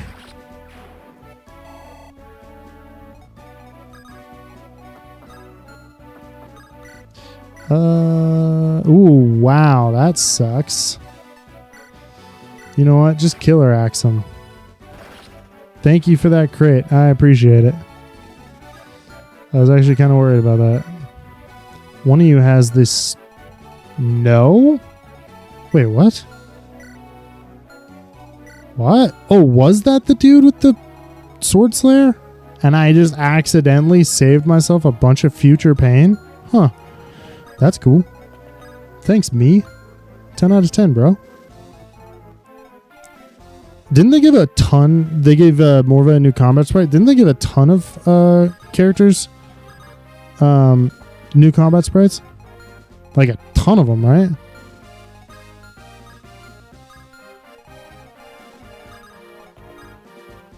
Which that I'm totally okay with.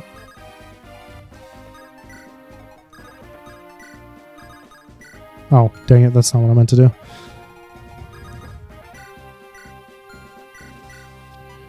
Good. You know what? Do that one. Because when we're done with this, they'll all attack, they'll all die, and they'll all move on.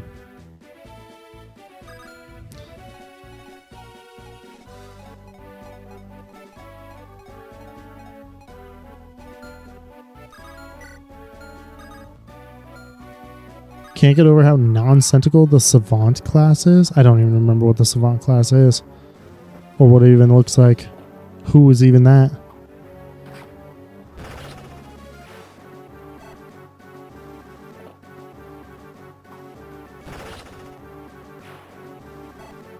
Thank you, Amelia.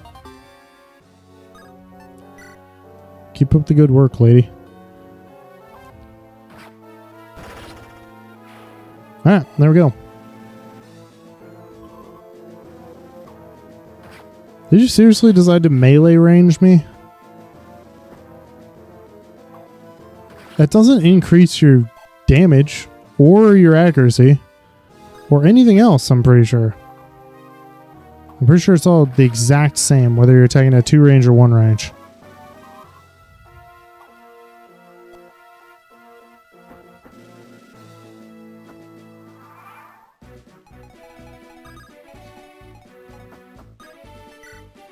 We are going to equip Garm for this fight, just because of the simple fact that these guys have an insane amount of health that I do not want to deal with.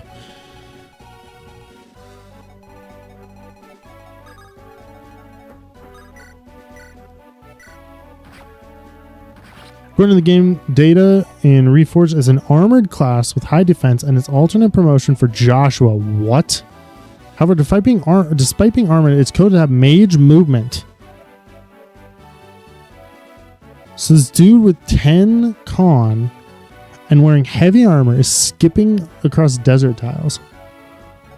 What? That is some nonsense if I've ever heard it. Gosh, that sounds horrible.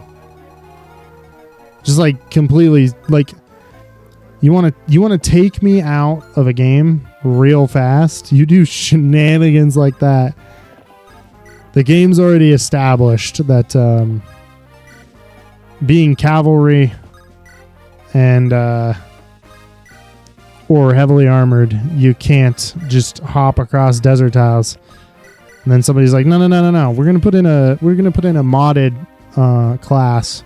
I don't know if it's from the base game that got cut or I don't know nothing about it, but a class that's immune to all the negatives of his class and then gets all the benefits of of being his class. Fantastic. That's so bad. Strength, speed, defense, Amelia, an actual level up. Look at you. What a woman.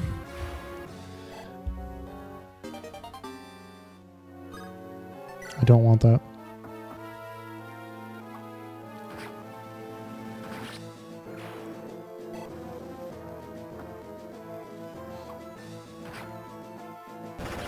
Gosh, I gotta be honest, I hate the Cyclops so much. Just because they got so much health, man. It just seems like such a slog to fight them.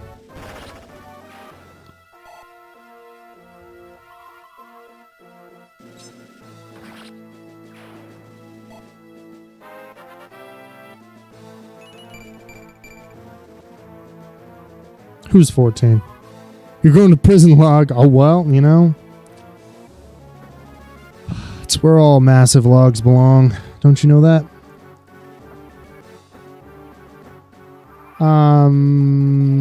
But no, she has to be legal. Look at her. She's in the military. They don't let 14-year-olds fight in the army, right? We discussed this earlier. I'm pretty sure that would be the illegal part of this.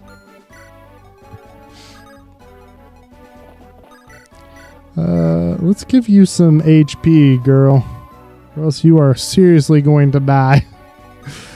And not by me for once. Fantastic.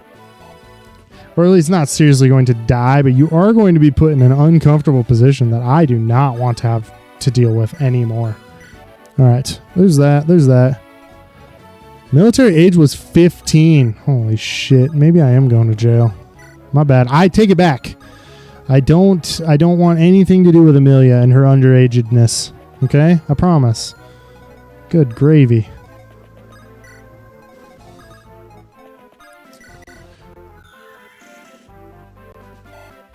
Yeah, I was signing a waiver, but you have to be of a certain age post basic, right? I'm pretty sure that's the way that works. It's a lot harder to do that nowadays and get away with it with just straight up being too young. Because in like World War II, you had a ton of males that were joining the military at like 15. You're gonna put her in an uncomfortable position. This is just getting worse. I'm just gonna mute my mic and just not talk for the next half hour until we all forget about this. My goodness. Now I feel even worse about making her go into the front lines and fight. Man. But she's just so good. And there goes my silver lance. Sorry, bud.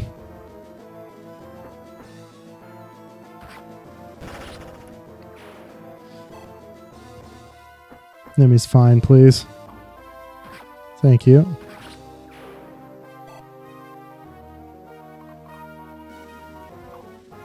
Oh, you have a longbow. Look at you. That is one of the items of all time.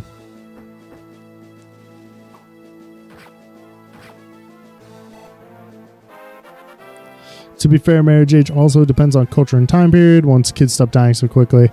Yeah, I don't really know about kept moving higher and higher until where it's 18, as it should be in the West for sure. It is 18. I was trying to remember. I thought I read something that like that is just like a or basically not like an urban legend, but like what do you call that? Where it's like it's a misunderstanding of history where turns out that there's never really been a time in history that it was appropriate to have like people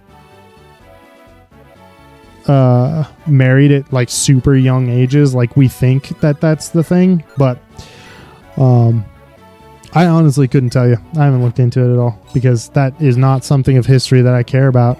I care about when I play EU5, whether or not, or EU4 really, because EU5 has been very much a middling experience. Whether or not any of the cool stuff that happens in that game actually happened, that was cool. Like the Barbary Corsairs and stuff like that. That's interesting. I don't really care about the rest of it. But, yeah. I have no idea if it's actually true whether the age for a lot of these people is actually as low as we think it was, and how long ago it was, right? For especially when you consider like military, right? Joining the military, like I said, in World War II, joining the military, a lot of people joined up at 16, 15, 17 years old because especially after Pearl Harbor, right? In the US, in the States.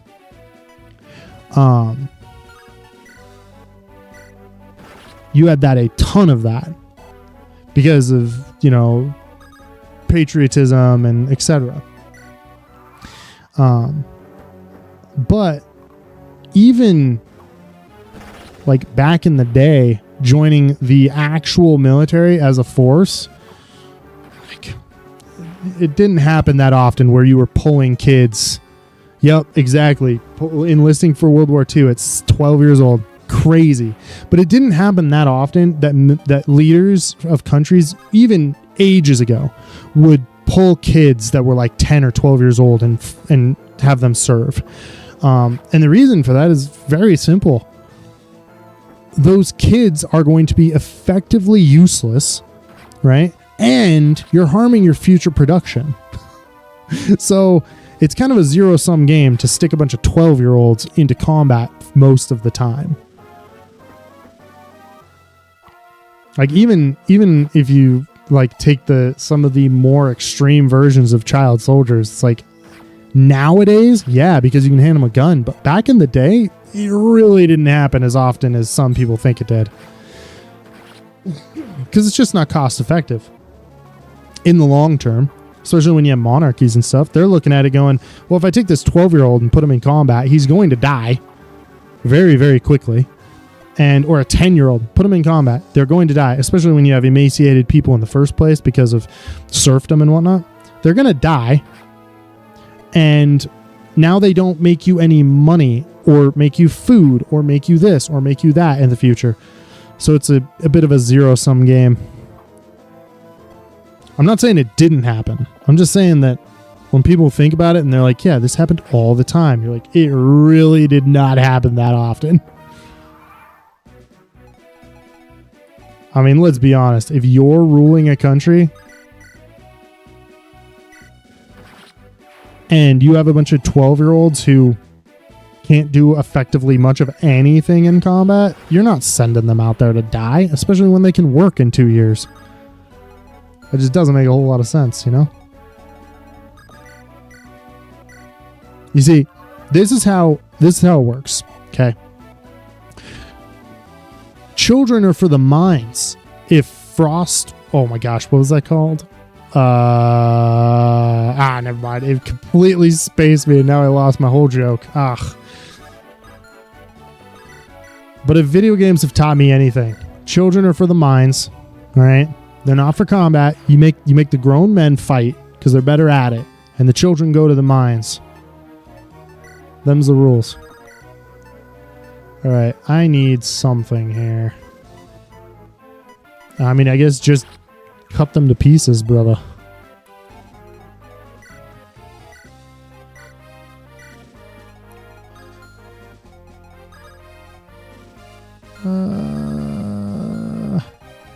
I don't really want you to be involved in this.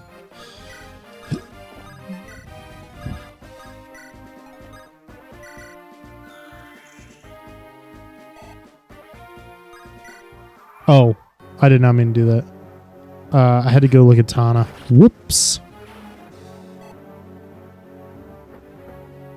Sorry, Tana. I meant to move you, and I didn't. That's my bad. You're just going to have to kill all these guys on enemy phase, I guess. Whoops. Sorry.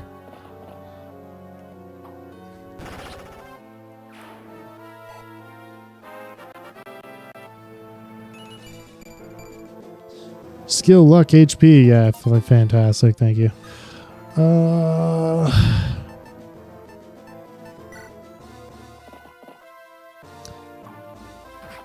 Gosh, it was like I was talking to somebody about like child labor laws in the US, right? While I'm thinking about this. And they were like telling me, and I again don't know if this is true or not. But they were telling me the actual like graphs show that there was a massive decline in the amount of child labor happening in the United States before child labor laws were even introduced. And it was because essentially my understanding was that the only reason that child labor was even a thing really at the time was because of massive poverty, right? And once that kind of got settled, people didn't have to have their kids in working labor jobs, basically. So they were able to more easily go to school and whatnot, especially in the United States. And so you basically got rid of it without any need for the laws because the economic situation of most of the people in the States improved, which I thought was interesting.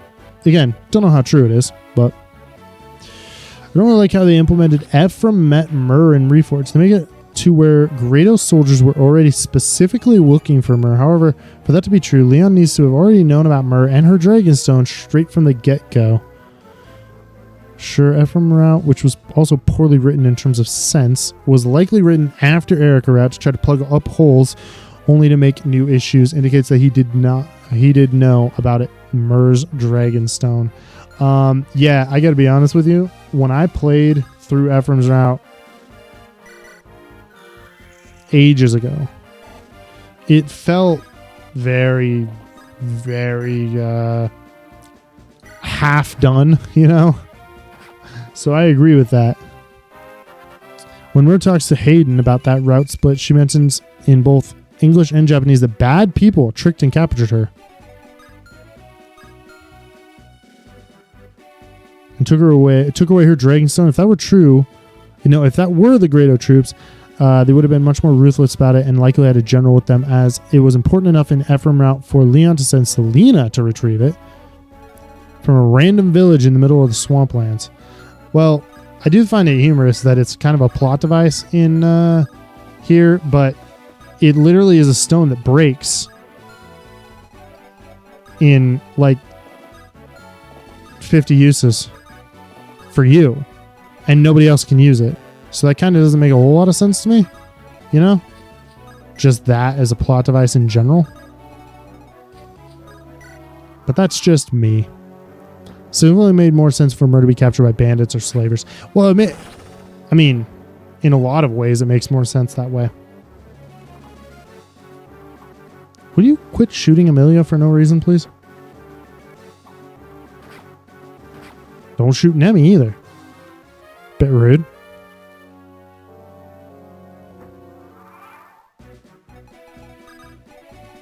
What do I want to do here? Probably just... Tethys, do you have the range for that? No. You know what? Screw it. Kill that thing. Bam.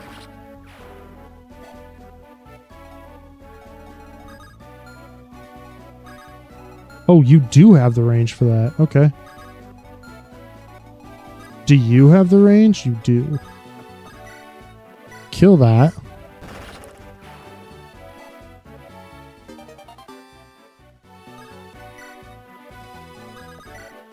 You know what? I just realized that was very ballsy of this man to attack me with a javelin against the archer. It's literally like, hey, I've got the counter to you. And he's like, I really don't care. That's like if you're playing StarCraft 2 and you just send in armored units against counter armor and just be like, yeah, it's fine. It's fine. It's totally fine. I don't really give a shit. It's like, oh, okay. That is very ballsy, my dude. Do I have anybody that needs some healing? Well, technically, Amelia could get some healing.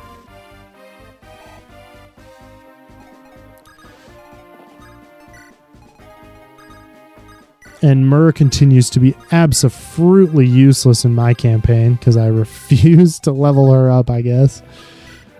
Which is not true. I don't refuse, but every time I try to level her up, she goes and she gets killed. And I don't like that.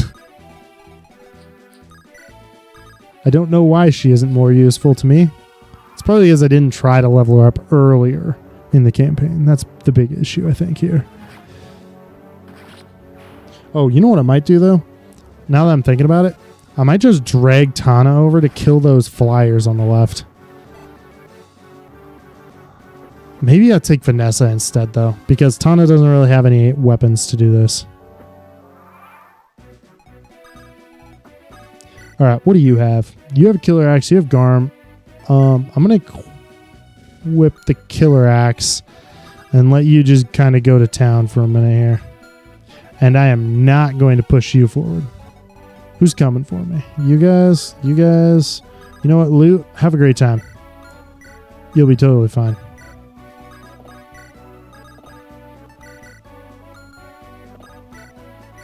There you go.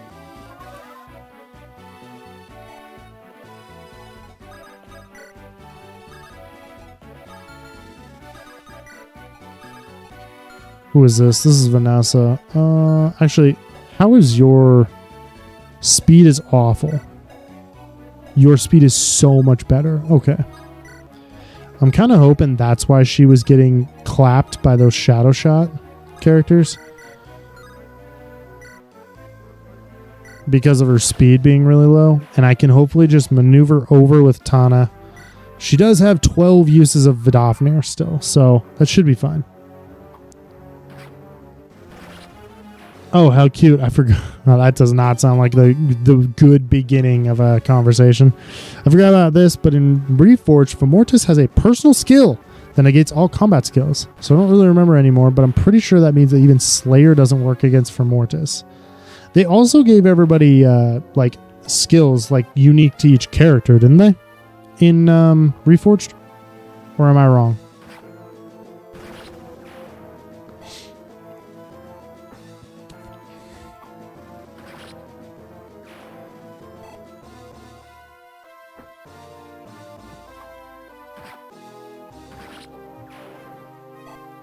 Nope, they gave personal skills to most characters. Huh. Interesting. Again, I haven't actually played it, but I did watch Dream Hunter do it. Or part of one. Oh, that's unfortunate. That's not going to pull everyone that I wanted it to pull.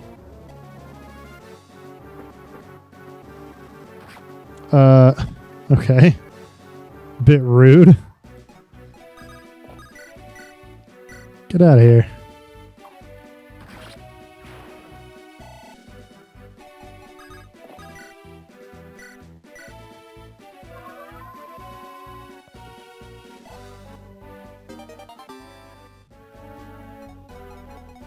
Can you get to her? You can, and I honestly am finding it hard to care about that. That's a 15 Garm. That's still good.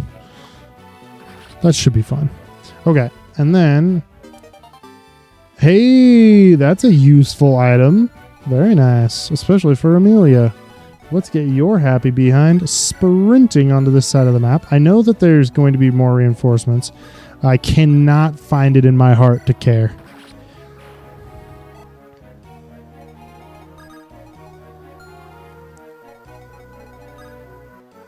Because those guys are going to attack there.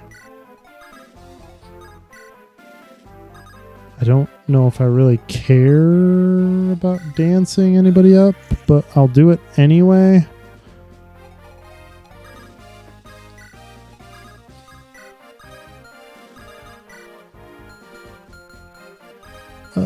And I don't care. Okay. Nice. Thank you, Amelia. What an absolute gangster. And then we will garm her probably. Can you dodge? Thank you, Tana. Oh my gosh. That's so much damage.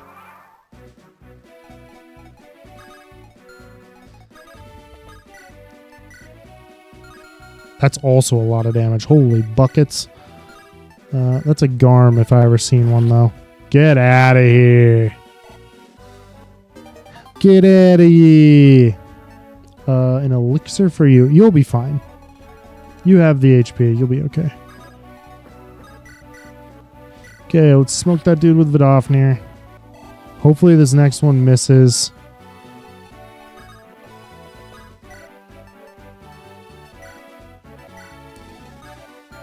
Wow. Yeah, in range for everyone. Okay, that is unfortunate. Your attack is 27. She should be fine. We are going to pull the flyers back just because they're super useless.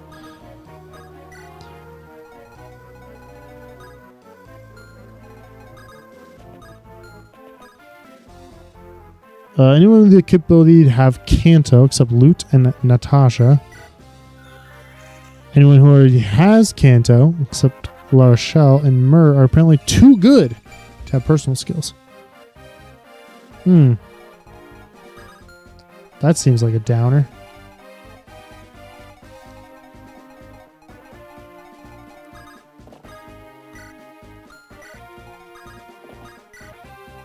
Except the twins, they have personal skills too. Oh, I see. Yes, of course. Of course they would.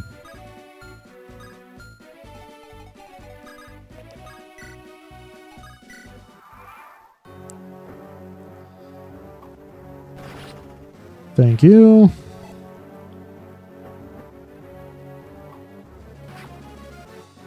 Thank you. And yes, I know, Reeve. You hate Natasha, apparently. Can you dodge this, please? Thank you. That was a little bit worrying, I gotta be honest with you. Now, kill you. Beautiful. Kill you. Because I really hate your shadow shot self. Then, I believe... Oh.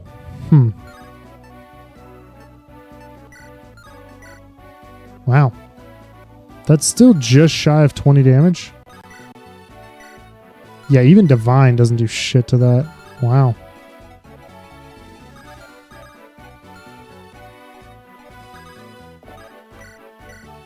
Let's heal. Oh, that was a bad move. I should have flipped that around. Alright, well, let's slap you around a little bit.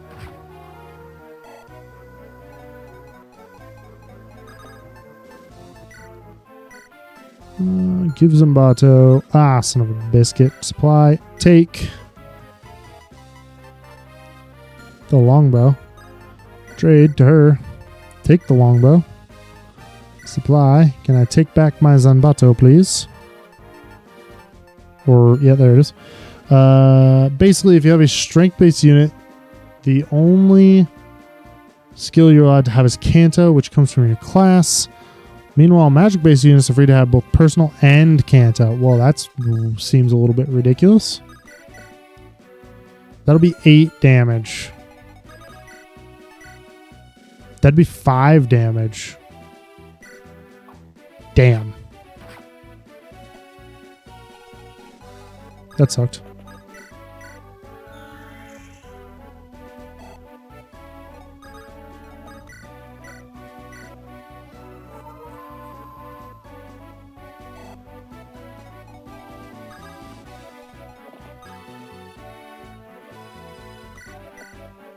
I don't really like that. If I could get away with actually killing them instantly, I would do it, but I feel like I can't. so I'm not gonna even try. There we go. Okay, the attack on Amelia makes sense. Don't have a problem with that. There's the eyeballs. No. No. Yes. Thank you, Natasha. And kill Reeve. Thank you. That is a chunky bit of XP too. Thank you. Hey, HP, strength, and I mean luck. Yeah, that's cool. Luck's fine. It's not winning any awards, but it is fine.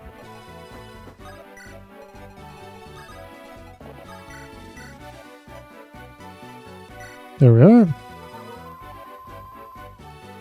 Ultimately, we can see what bias the ROM hacker has. Yeah, they're a really big fan of magic units, I guess.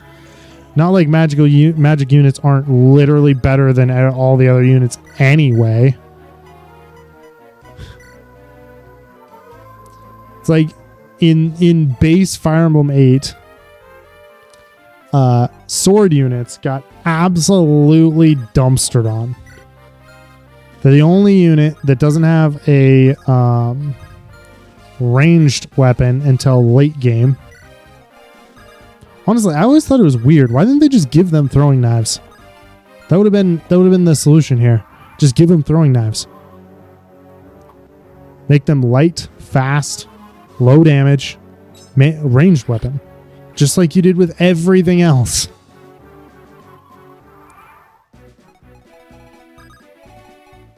But no, I gotta pretend I care about all of my sword units. Pretend I don't mind that all of my sword units can't fight back against range ever, no matter what I do.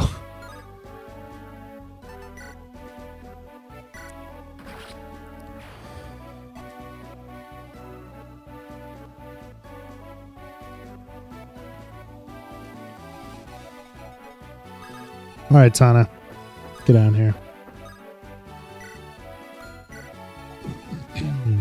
What does hammer require?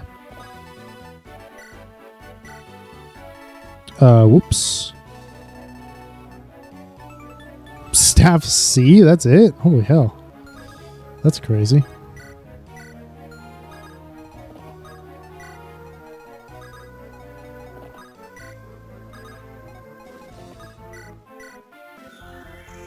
Because I might just use that on Vidofnir to get the extra item usage. You guys can hang out up there. You're fine. Wow, probably your worst decision yet, monster. Hi, guys. Oh, I need you here. I forgot about that. No. Garm, though. So Garm does indeed kill. That is pretty baller. So does Excalibur. She's going to take way more damage, though. Well, not way more, but way more percent of her health pool.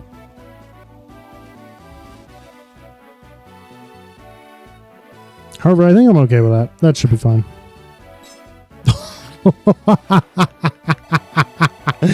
Oh, Amelia. Just ignoring the rules. What a gangster. That's so good. She just procs her friggin' like indestructible ability. What was that called, by the way? I always forget. Great Shield. She just procs Great Shield to completely ignore the enemy. Like they don't even matter.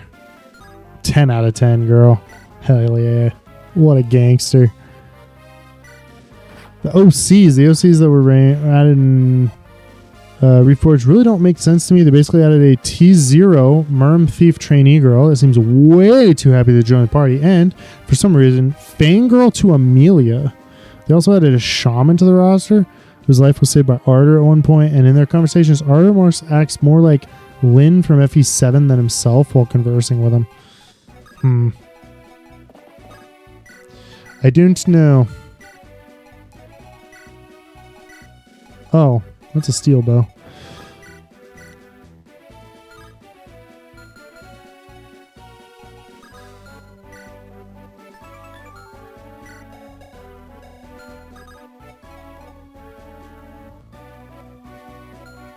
In Reforged, they gave Erica 1 to 2 range. That's actually kind of nice.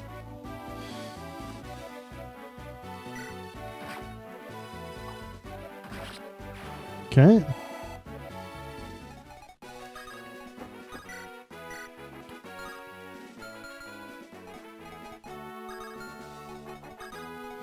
Screw it. Let's just kill this guy. Oh my gosh, we're so close with that. That's a bummer. But no, I think they should have just given swords 1 to 2 range regardless for base game, but they didn't. So, yay! Whoops. There we go. The final chapter. The final countdown.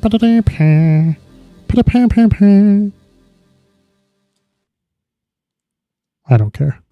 So, I've seen the story of this game so many times. I just don't care. That's a bummer. They give us 12 slots and we have to bring Ephraim. I forgot about this. I thought it was more slots though. Well, Cyrene's gonna have to sit this one out, I guess. Oh, shucky darn. Yeah, such a downer that Cyrene can't join us to get her teeth kicked in for no reason because she's really, really bad. All right. Ephraim. Whoa. You're going to have to give up your lance, though, so you can't do anything. Well, it doesn't really matter. Because if at any point that he even gets into a fight, it doesn't matter. We'll have to restart, so... I'm just bringing that just on the off chance that she makes it. She's not going to. Never mind, but screw it. She'll be fine. I will be taking that. We will be taking that. We will be taking that. I should also look at the map, but I'm not going to for a minute. I know what this map looks like. We're probably hammering Garm, hammering Vidofnir, and we'll be fine. I don't really think it matters for any of the rest of this. Honestly, we might just hop in and then see if we come across problems. Yeah, never been a fan of adding OCs to canon games. They often end up being like Mary Sue's or love interests for canon characters, often making the canon characters act out of character to acknowledge the OC's romantic feelings. The Draco zombies will be a problem. They will be a problem. Thankfully, this is not a whatever you call that, one character. Okay, so I don't really think it's going to be as big of a problem, but yeah, no, they will certainly be an issue. Yeah, this isn't a solo run, so I can at least swap them out, you know. Actually, what does this do? Do you have a key? You do not have a key. There's a door, but no key. You have a key? You do not have a key. There's a door, but no key. Okay, well, then this makes this a little bit more interesting. Myrrh, you're not joining the party. Renak is joining the party. Unfortunately. The whites drop keys. Oh, okay. I wasn't looking at the right character. Keys for all of it? I see a door key. I see a chest key. Okay. What? Did you just say there's a titty key over here? I do not see 2 chest keys, however.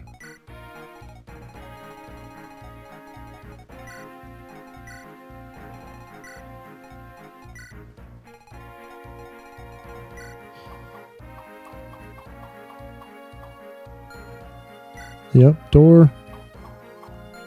Chest. Door.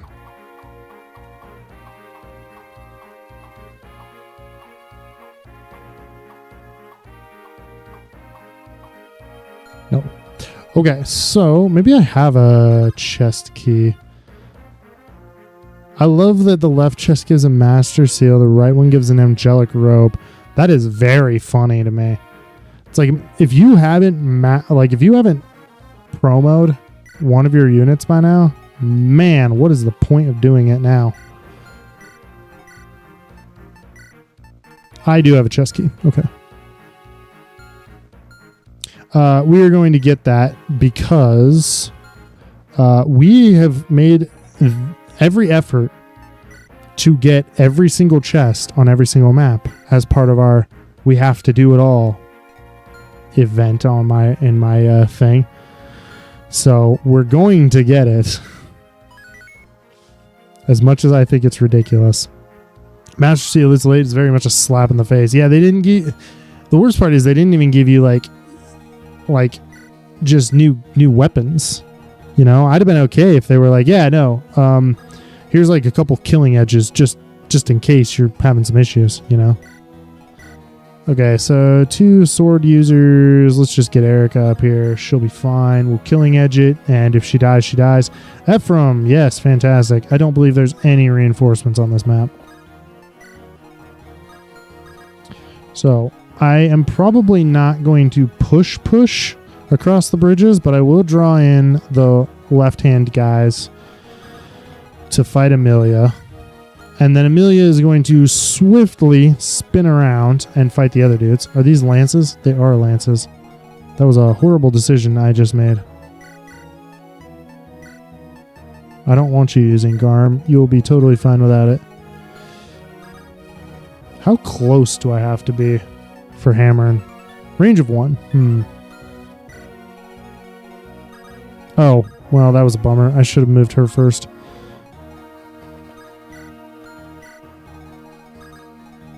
Oh, I still can. Beautiful. Yeah. I'm kind of laughing about that Master Seal shenanigans. Like, here you go. Have a Master Seal. Literally the final official chapter of the game. If you want to call the... Oh my gosh, what a level up for her. Too bad it wasn't on a character I actually care about. You will be going this way. We will not be pushing up the left. I don't really want to spawn in the creatures that spawn in. Hey, now. I did not plan that very well. Another ridiculous thing about fan remakes, the overabundance of PRF weapons. Are you talking about personal weapons for everyone? Various weapons that don't make sense. Yeah. I've only dipped a toe in fan remakes. I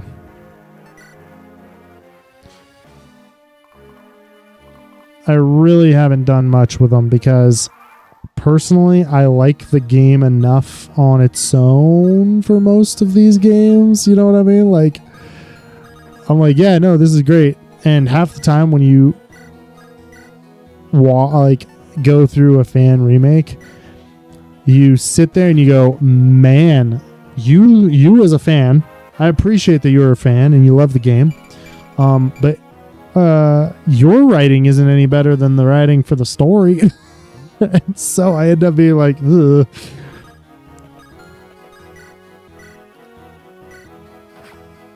Sometimes, man, these people just not impressing me at all.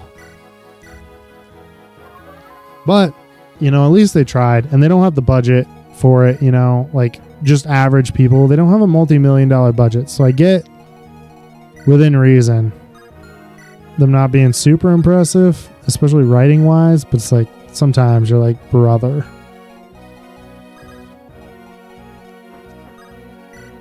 Oh, shoot. How do you sit? Oh, you are far, far away. In a galaxy far, far away, maybe. Yeah, do that. Thank you. Fantastic. My girlfriend started talking some mad shit the other day. Because I was like, oh man, this person that I was watching seems like kind of effeminate, right?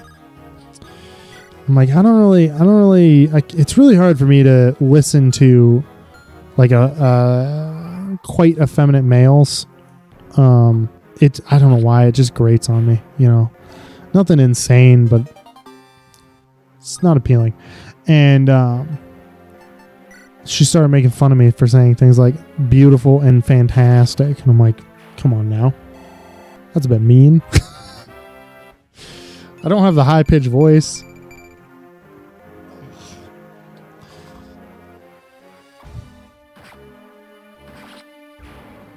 She's like, well, you say things like lovely. I'm like, that is very true. I do say things like lovely or fantastic or beautiful unironically.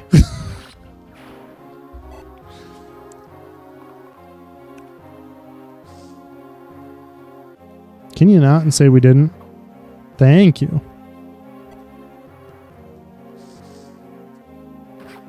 Hey now. That was some damage. Amelia doesn't resist magic at all. I know she shouldn't because she's a, you know. Oh my gosh. But she has a 34% chance to dodge. And even more than that. If you actually do the math. Good gravy. It's an epidemic. You talking about effeminate speech? Yeah, it is an epidemic. I'm really not a fan. I'm not saying my ears bleed when it happens, but I certainly don't feel great about it.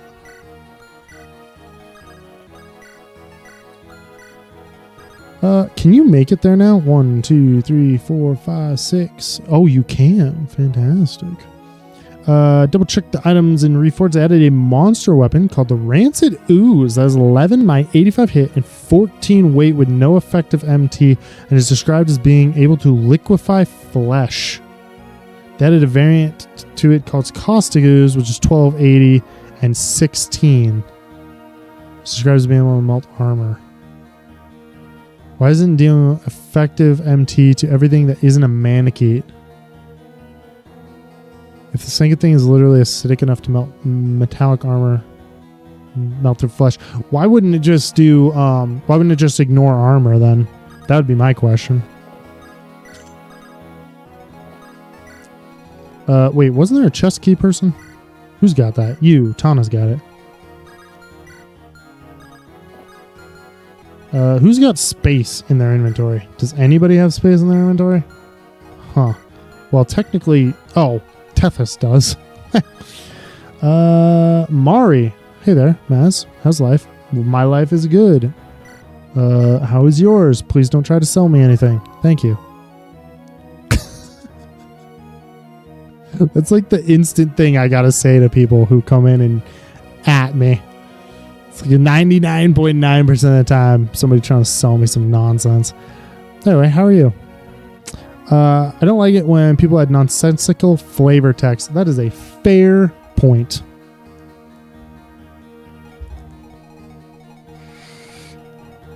Oh, Amelia, you are hurting, girly. How are we gonna do this? Probably just stack up. Do you matter? You do not matter. Let's yeah, no, you know what? Screw it. Yeah, let's trade. I don't really care about the killing edge. You can have it. I know you can't even use it, but you can have it for sure. Oh. Well, now I feel really dumb. Did I take the chest key? Oh, I did. Oh, man. Now I feel very smart. Look at me. It's like I thought ahead, and then I instantly forgot that I've thought ahead, and now I feel like just so dumb. Oh, man. Sometimes, brother. I don't even know who needs the angelic robe. I don't even know if anybody's going to get it. I mean, I know I'm going to hand it to someone. Oh, my gosh. Myrrh would be the perfect use for it. I don't know if I'm going to do that, but Myrrh would be the perfect use for an angelic robe if she was like 4 more levels higher. Marissa, no. Natasha? No. No, not Tethys. You know what? Tana can have the angelic robe. Screw it. This is one of those, like, if you're going to have a tank, you might as well have the beefiest tank you can find. Boom, there you go. All right, give her... Wait, what's your move? Move is 7.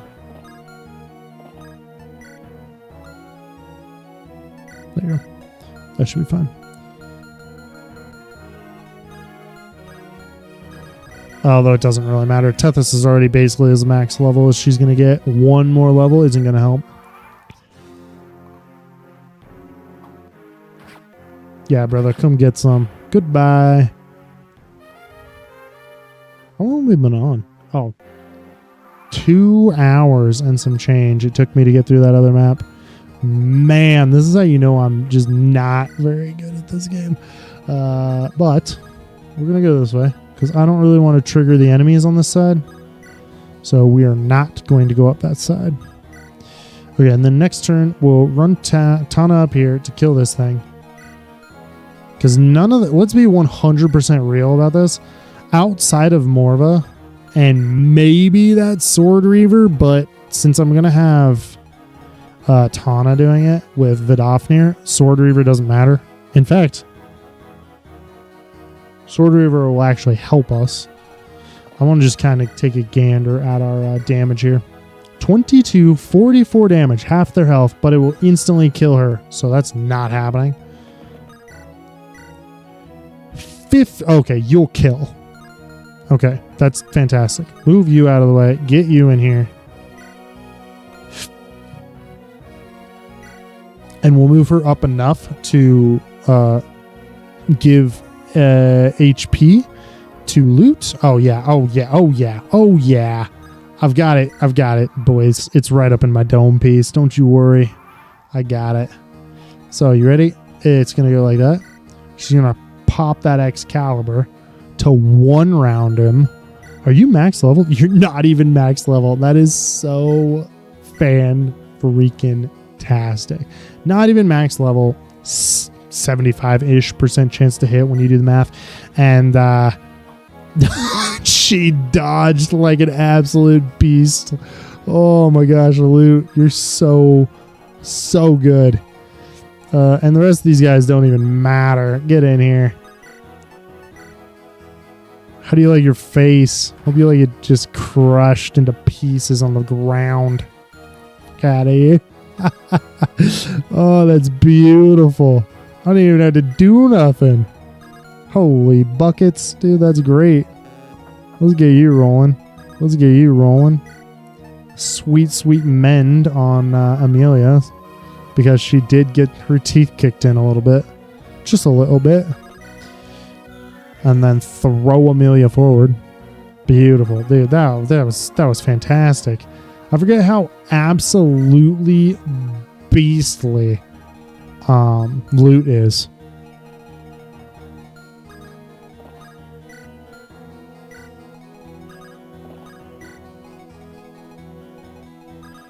To be fair, I did give her what was it?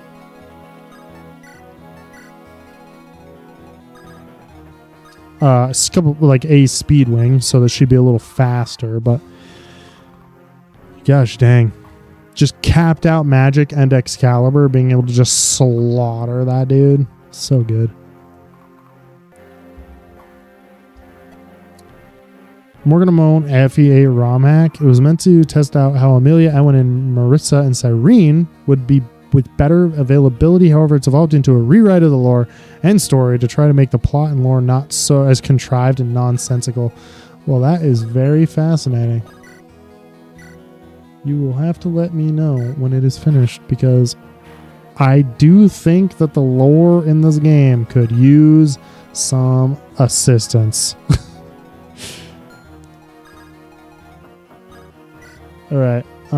If you have a Sword Slayer and I have a Sword Slayer, does that mean that neither of us have a Sword Slayer, or we both have a Sword Slayer? That is the proper question here. I shouldn't have done that, but it worked out just fine.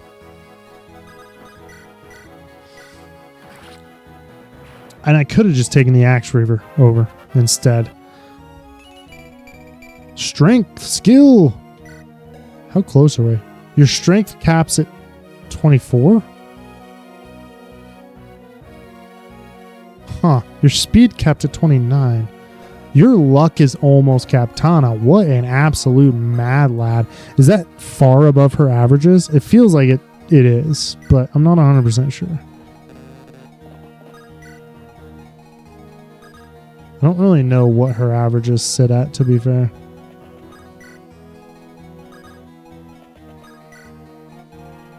Did we have our... Yes.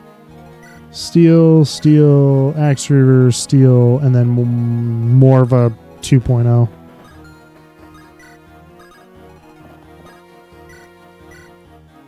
Oh, shoot. I forgot Myrrh got her teeth kicked in. I forgot Myrrh got her teeth kicked in.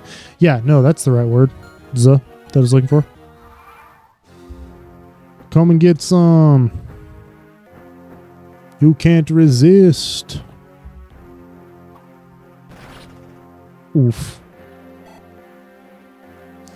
Oh, those spiders probably gonna come for me too. Oh, Tana unintentionally pulling the shadow shots. Okay. Can you not do that? Can you not and say we didn't? How's that? Oh, you can't make it either. We're gonna move you here. We're gonna figure out that Tethys goes there. Move you here, because I think otherwise... Oh, you can't reach there. Never mind. It doesn't matter. And putting you there might put Tethys in danger. It did not. Okay. For example, in the original Japanese version, not a single deity is mentioned. Also, we have the issue of Ralston being a holy country in JP and a theocracy in English despite that issue.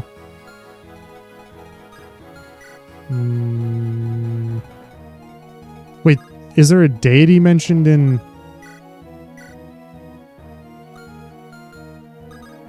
this in the English version?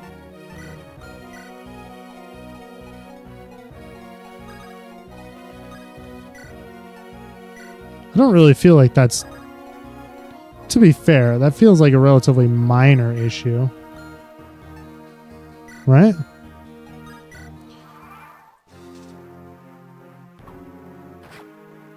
But it is, I agree with you, it is an inconsistency. Hey now, Spider Boyle. Piss off.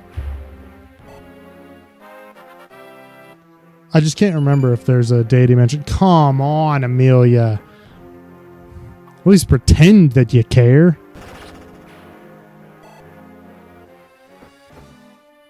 She got 100% chance to pop a health? God dang. It's like the only thing she cares about.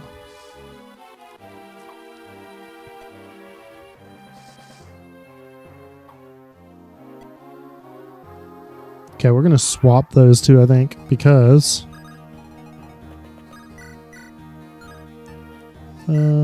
yeah, that's why. Boom! Oh, I have so many uses of that. I'm going to hammer and Garm, I think. There we are. Excellent. What do you got? You got a steel lance? You got a steel lance? You got a kick in the teeth is what you got. I think those guys don't move.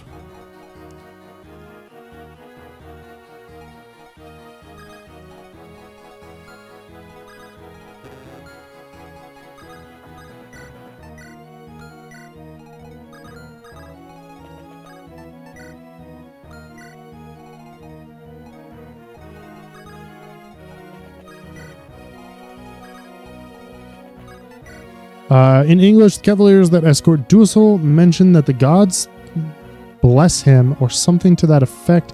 In Cyrene and Vanessa's support conversation, Cyrene gives Vanessa the amulet of a war god. However, in the Japanese, war god can refer to either a literal war god or a war hero. Yeah, that's very true. Their interpretation of the term god is not necessarily the same as us. Well, just like you said, it's... God, just somebody really good at it, like a gaming god would be modern times for us.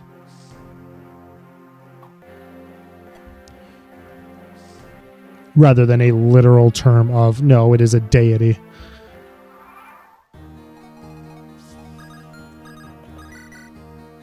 Oh man, that's pretty close, isn't it? None of these guys move, right? I'm pretty sure, except for that one. So if I move Amelia here and slap this fool.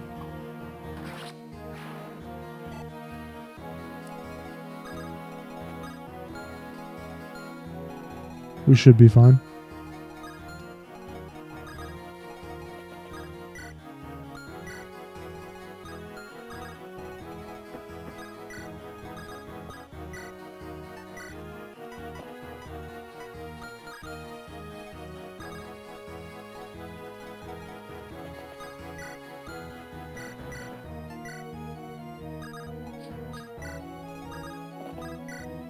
You know who I was interested in running a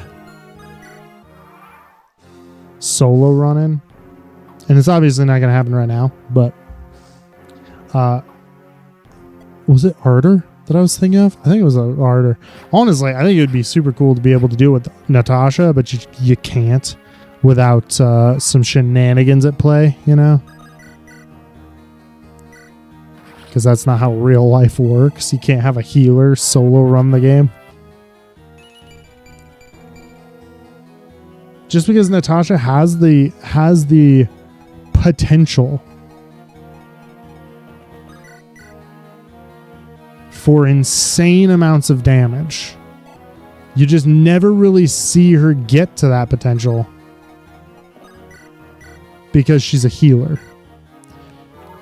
Bigger issue with lore in FE8 is there's no way these countries have had no border changes over the course of nearly 800 years, except for the annexing of land for the formation of Carcino.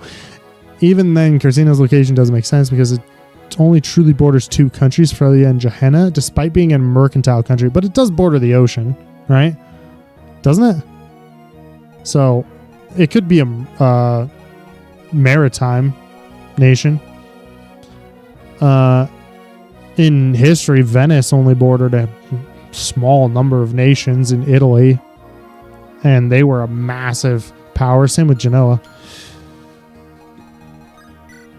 But I also don't remember if Carcino. I believe Carcino is a maritime nation or mercantile. No, they have a maritime border. There we go. That's the word I wanted. Okay, let's see. That's fine. Let's look at what we do with good old... good gravy, that hurts. Okay. I could do the classic and enemy phase after burning out the shadow shots. He's only got 2 left. That is such a bummer. Because he's not considered a monster, is he? Wow, that's so much damage.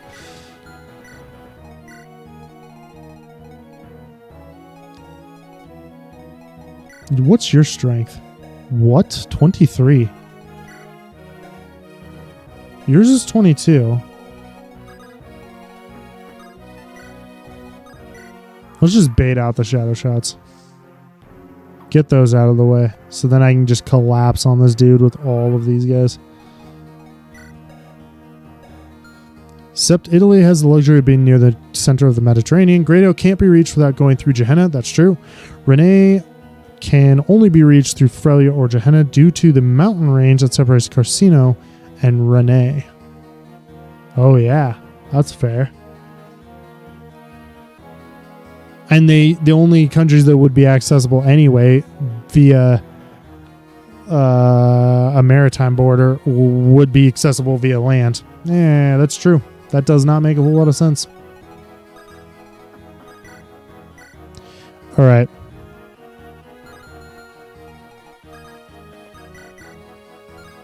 Okay, you're basically useless. 12 damage times 2. 16 damage. What does Garm give us? Speed. Vidofnir gives us defense, which does not help. Ivaldi would have given us defense, which again does not help. Speed. Okay. Which again does not help.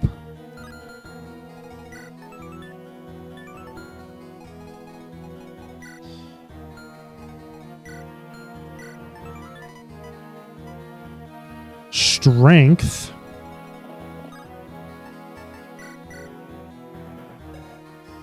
Strength plus 5 would only bring you up to 23 anyway, though. I don't remember what Nidhogg does either. There you go. Your Shadow Shroud's broken, please. What does Nidhogg do? Luck plus 5? What? So your crit percentage?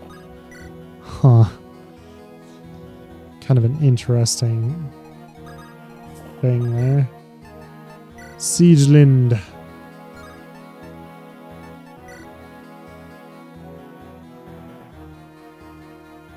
You would be instantly killed. All right, I guess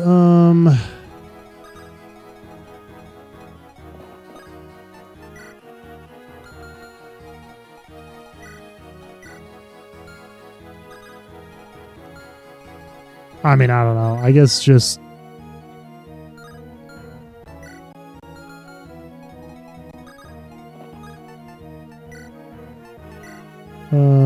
dump Zombato. Whoops, sorry. Item. Nope. Supply. Take.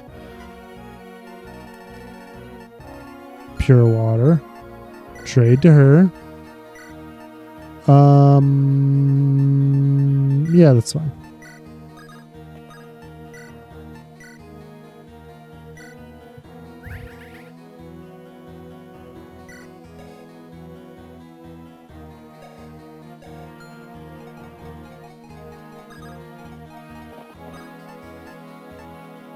Oh, that's also stupid of me.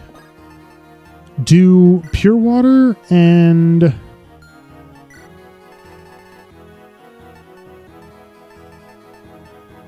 barrier stack?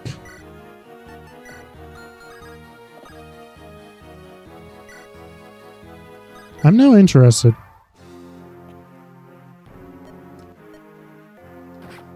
That's so much damage. Not that I can find out now, though. Because I need to use Mend. It would just refresh the effect? Okay.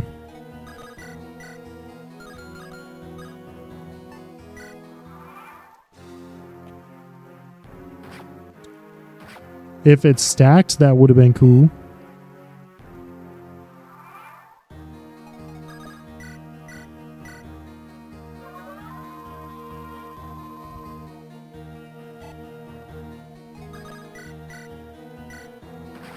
Not that I needed that, I guess. Goodbye. Oh, there's... I just realized that completely just missed the fact that that was 1 XP after killing the boss for level 20. It would have made much more sense to make Carcino a vassal nation of Johanna and go full speed towards Aladdin, Agrabah. Feel like making Carcino be in the Johanna Desert or also include parts of the Johanna Desert. It would have worked as both a way for Johanna to gain wealth and be protection from invasions from Western forces west of the Narub. Yeah, it doesn't... The whole fact that none of these nations have done... okay.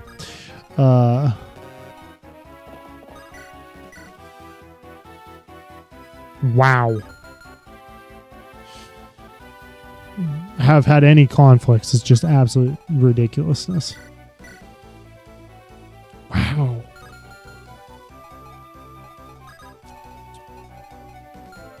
If I miss this turn,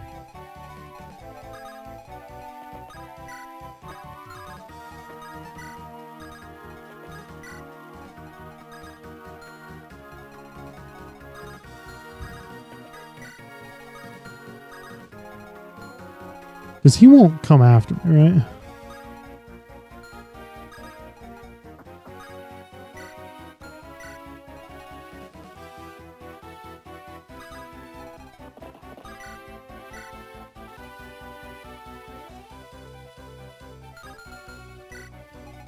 Does this guy do damage based on... His attack's 50. Does it matter?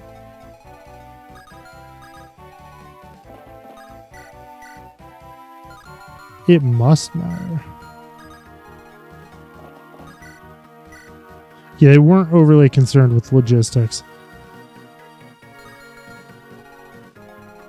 Is it resistance? No, it's defense. Okay.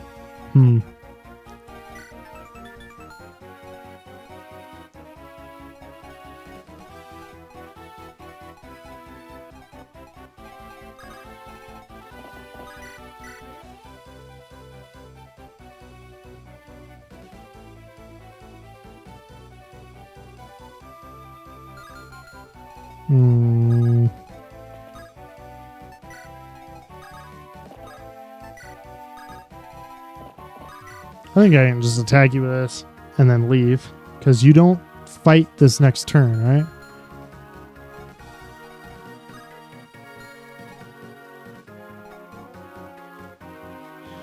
Because he takes the hit and then he... What's the word I'm looking for?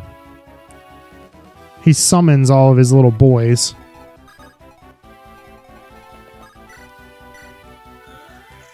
And which he doesn't fight back that turn. I think. Gosh, it's going to be real embarrassing if you do.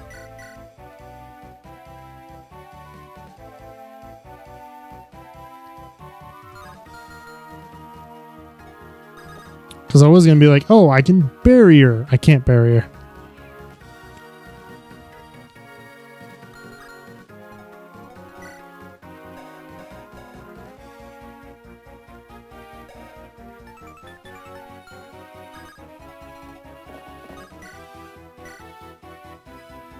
Man, that's an 80+% chance to hit, though. God dang, that's a lot. Let's do this.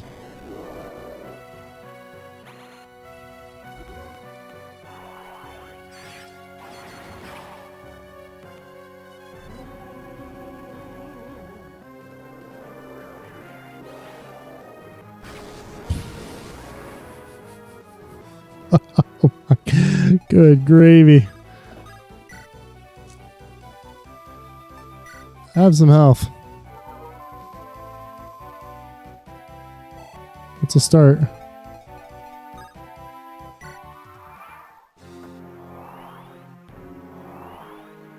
All right.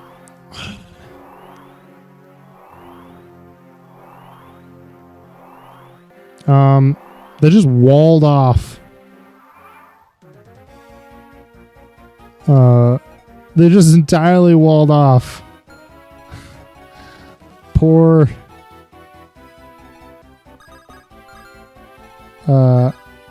loot here. They just walled her in. Hey guys, that's not fair. That's not cool. Huh. Let's add more conflict issue.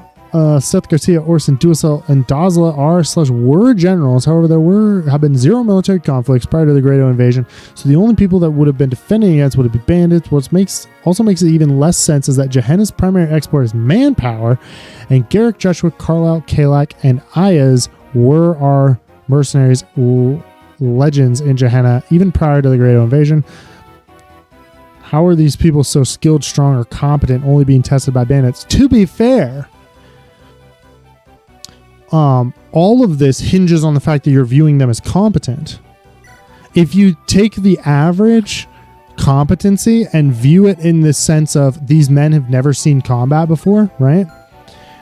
Or any of these people have never seen combat before, all of a sudden you get like, hey, maybe they're all just that bad.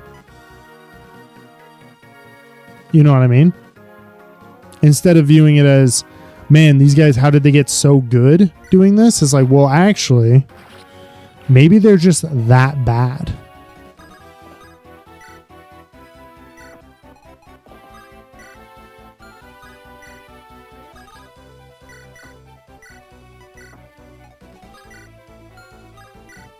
Because if everyone is that bad, then it's like, well, then nobody is going to be that impressive.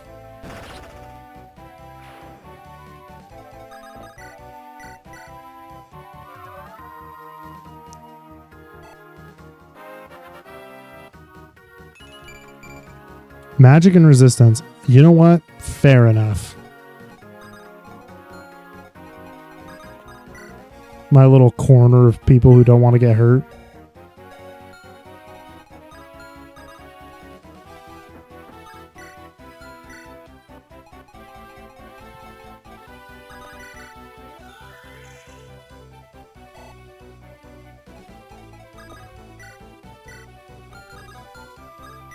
I do like that it tells me what their stats are going to be back when you use the barrier spell. Ooh. That's not great. Well, it was dodge, so that's good.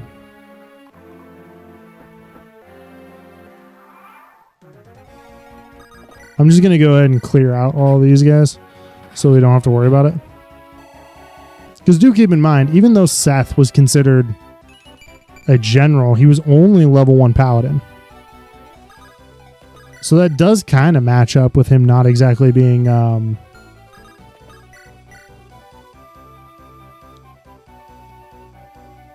like tons of conflict and the most amazing soldiers in the world. It's only really when we get partway through the story that these guys start becoming like truly competent fighters.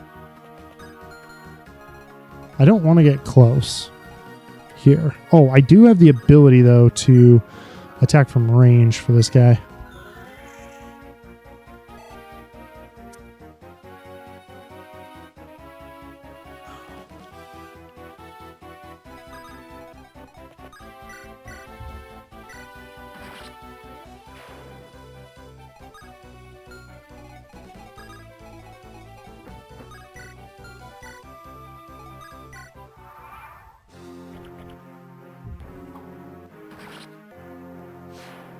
So I'm adding other countries in FE8's lore. Basically, new countries attempting to overthrow or start up by being nipped in the bud. This gives them some good combat experience and gives them reason to why they are / were decorated and admired. That's fair enough. Oh yeah, no. Nemi, you're not doing anything. So you can go and hang out with the B squad. How am I going to do this? Throw you in, and let's see what you do. Oh, wow. Actually?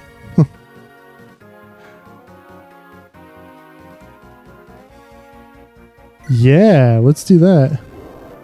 Man, look at Amelia's sprite, though. I love it. If you'd a crit, that'd be even better. But you didn't, so that's fine.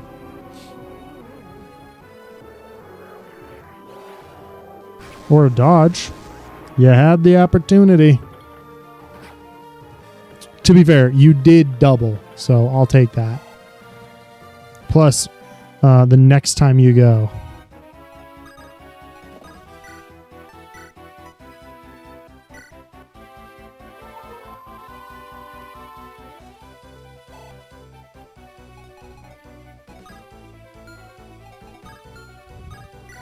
Also know the lore issue. Gehenna being dirt poor in canon.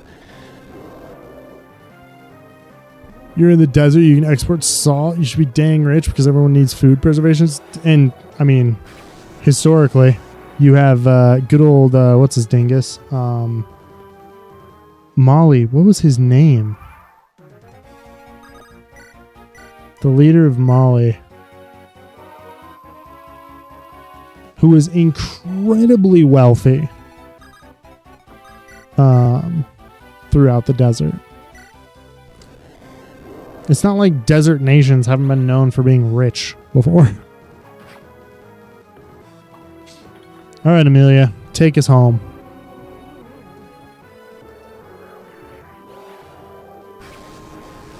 Not a single dodge on like 60%. Well, 60% hit chance, I guess, but still, not a single dodge. Thank you, Amelia. Just decided to show that you can take tank for Mortis. Jesus. There you go.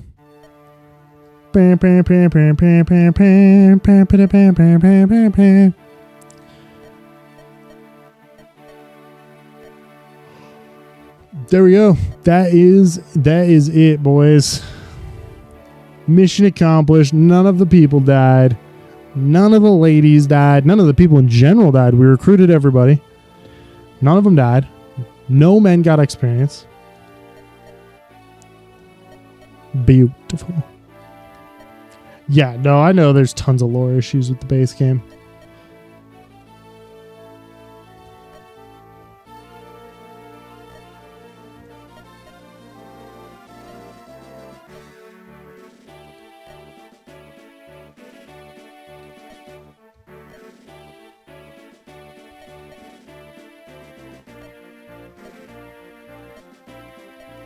I like this answer. The queen's gone. I'm sure it'll all work out though. Yeah. Yeah. No, that's how that works. You're the head of state dies and all of a sudden everybody just goes, yeah, that's totally fine. I know that Joshua is the prince, right? But still, I mean, come on. It's not going to work out great. Also, if you're going to have 800 years of peace, why don't you just have one nation at that point? With like regional governors for taxation purposes. Because if there's no countries, and basically all of them have essentially the same culture and history, that's like one of the reasons why we have countries in real life. It's because like all of us have different cultures and histories. But at this point, you basically have all of your countries have basically the same culture and history. There's not that much difference. Bam! There you go. We are the champions.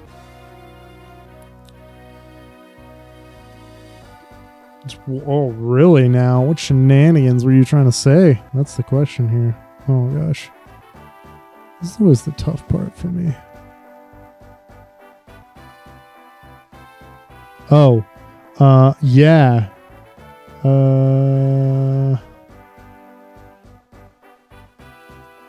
I don't see why not. I'll have to shoot you something later though.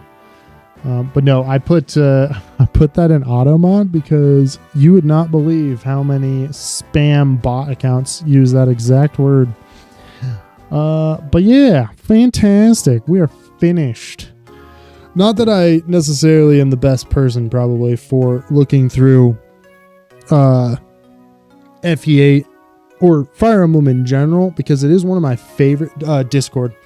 It is one of my favorite games practically of all time, but I don't know how much I'm going to be playing it insanely in the future because I do love the game, but I don't know what else. I don't know what else to do that wouldn't be incredibly painful. You know what I mean? Like I want to do a Christmas Cavalier run, but I don't exactly want to do one in Fire Emblem 8, but I'm not comfortable doing one in Fire Emblem 7 because I haven't played it for so long. Yes, Giggly, we are officially finished. We beat it. None of the ladies died. None of the men got XP. All of the chests were snagged. All of the extra objectives were accomplished. Bang, boom, bam. Dunzo. It's fantastic. We are officially done. I love the fact that this is like pixel artwork at the end too, and it's still super good. Some of those huge missed opportunities. Rennek has no paired endings, not even with Lara Shell. I don't think that's that big of a deal. Rennek is such a, I don't know. The ending characters are... That scene doesn't make a whole lot of sense, does it? With the sun power, whatever you want to call it, having a dark and a light side, when there's only the two siblings and neither of them are dark or light, but I mean are dark. Anyway, because the any of the characters that appear in the last 7 chapters don't really care. Like, I don't really care about them. Any of the characters that appear in the first 7 chapters are like the characters I really like because they actually have time for me to care, especially because me standard, right? I played this game with no quick speed on and not with the quick battles, right? So normally I just play watching all of the events and everything.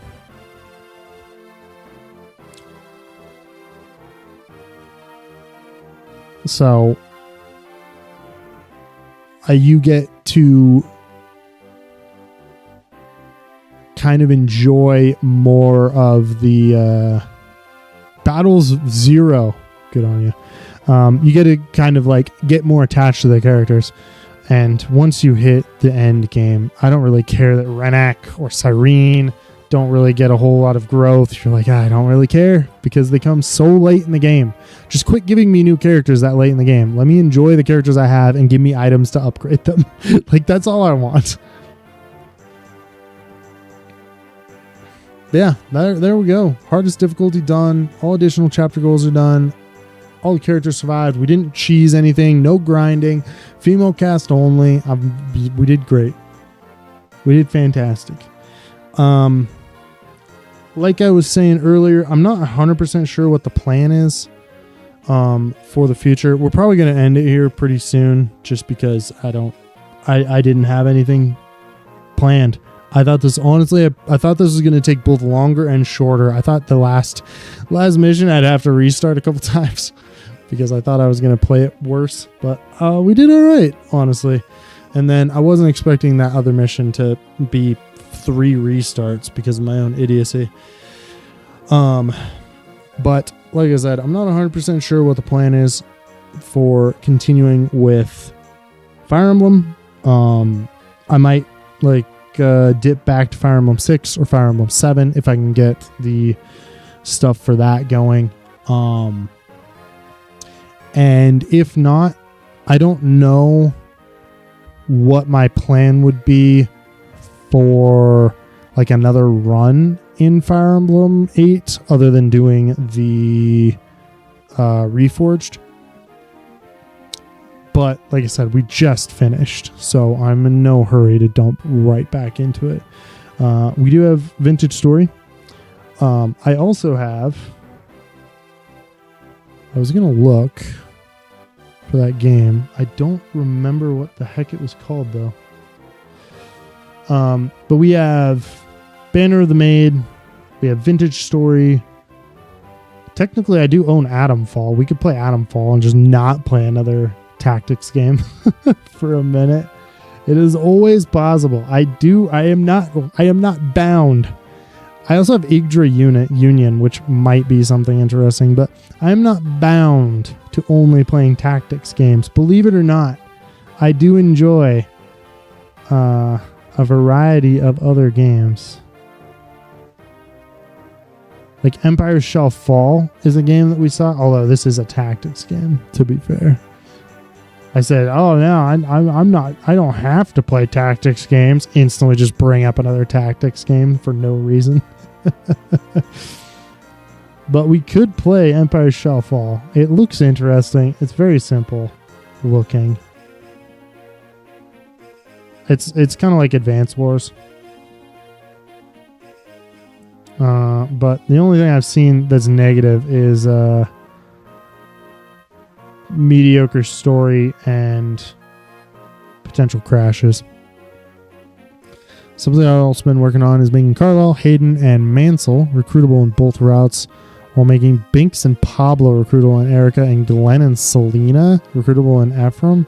For Erica, it's to show her compassion and mercy. For Ephraim, it's to show strategic genius and leadership. I'm getting rid of Ephraim's plot armor as much as I can. Yeah, no shit. Basically, the whole character's a walking plot armor. I don't know how you're going to do that. What was the other one that we saw? I played it so long ago.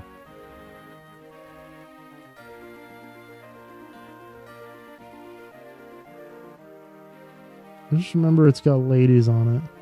That's the most important thing.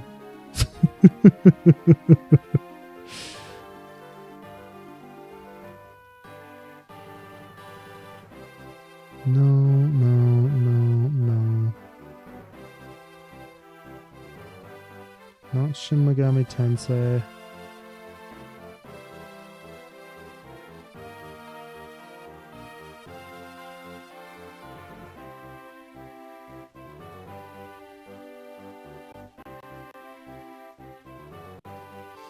The real sacred stones with the balls, Tethys. Oh my god. Get out of here with that. I mean, the friends we made, kidney stones we passed. Yes. Of course it was. The kidney stones we passed. It was the dysentery that we had all of our soldiers die throughout. You know, that was the real sacred stones.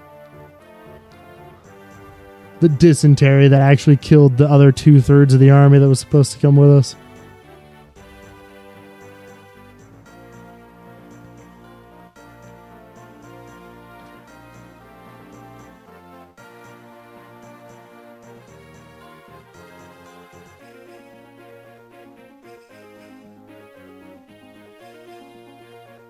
Oh my gosh, we could play Bastard Bonds. We're not going to be doing that. That's a game that rides right on the edge of whether or not Twitch would even allow me to play it. It's not even that inappropriate. It's just you really gotta believe that it's not inappropriate and just kind of skirt around the edge of that. What was that danged game, dude? It's gonna drive me insane if I can't find it. Don't I have a thing here? Where is this? Strategy games. Where are you? I've got a whole thing here. Dark Deity Empires, Gladius, EU4. That's very funny. I haven't added EU5 to my strategy set yet. Symphony of War. That's what it was. Symphony of War is another game. And if you haven't played Symphony of War, I'm not saying you have to. I don't think it's that impressive. It does some new interesting things. And it's got a very positive reviews, by the way. But it allows you to like form units with individual, like you form like, I don't know, let's call them like divisions or battalions or whatever. But with individual characters, you form them that are like just randos. You don't have to form them with like special units. And then you can, like, you have gunpowder and you have not tanks, but cannons and stuff like that. But still the magic aspect. But they come in like way later in history, and it's all part of their own like lore going on. That's kind of part of it, is that the new introduction of gunpowder and like cannons and firearms and stuff have kind of led to how these characters are kind of like veering away from the old like magic systems and stuff. Anyway, that game's interesting. Symphony of War. It's always a potential one we could play. I'm really bad at it though, so I get real upset real fast because of the fact that you have so much freedom to design your units, and I'm really not good at doing that in that game. I get my teeth kicked in it very, very quickly. But yeah, games like Dark Deity, games like Symphony of War, all interesting things that we could potentially do. But regardless, what I'm going to do is I'm going to think on it, and we will be back tomorrow. I'm going to be donezo here. Is there anybody we can hop into and say hey to? Raid into? Depends. It really do depend.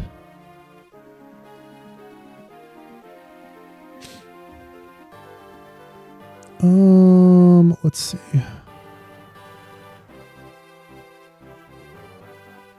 Anybody I care about? Oh shoot, Dream Hunter's playing Shin Megami Tensei. Just for Cats is playing Marbles. Let's see. Is there anybody else I care about? Simple, all I have to do is actually make him strategic, tactical, diplomatic genius like he's told to be rather than shown to be. Yeah, of course. I'm going to be drawn from strategies from history and fiction for Ephraim to use to show that he's actually a genius when he actually tries.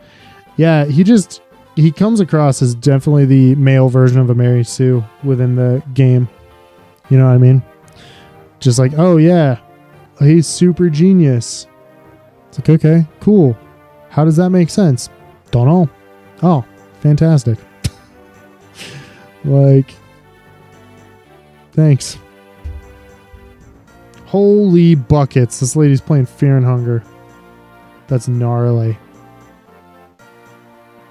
Fear and Hunger 2, sorry. Fear and Hunger 2. Oh man, what a absolute like gnarly game.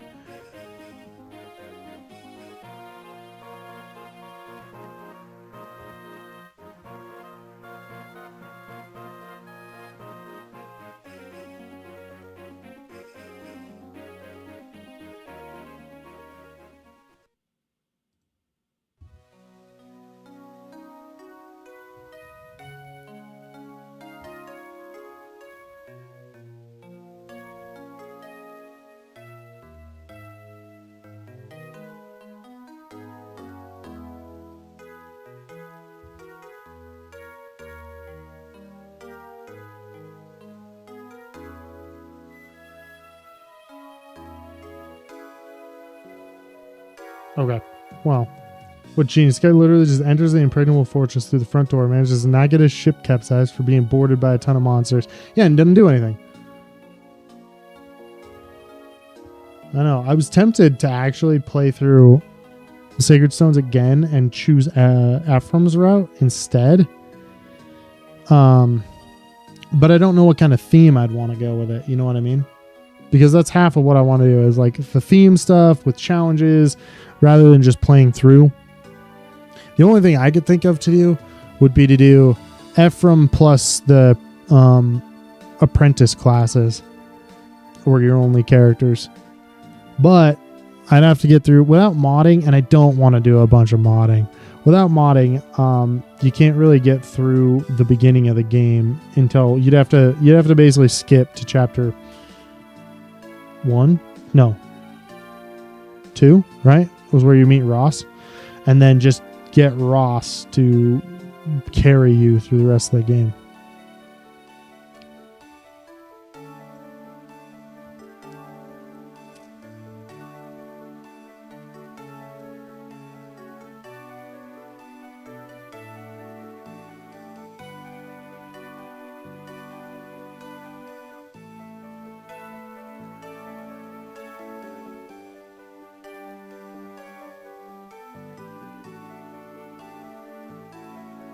Oh, that is not who I meant to look at. Sorry, lady.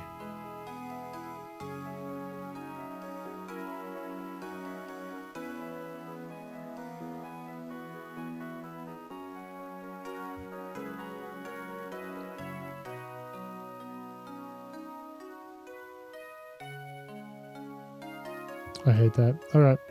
Well, we're just gonna making the theme lords and trainees only.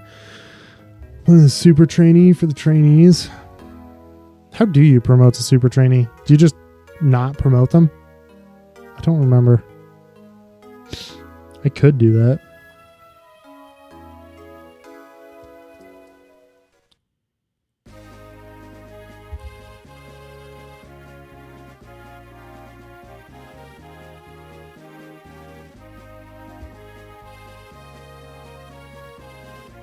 Yeah, but half of what I would want to do would be to promote to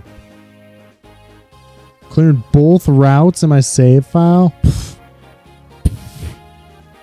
You mean I gotta play through this game again? Ugh.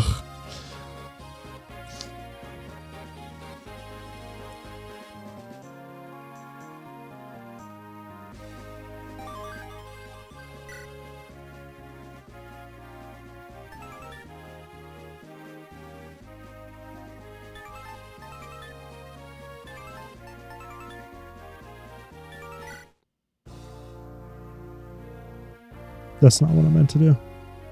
Sorry, bud.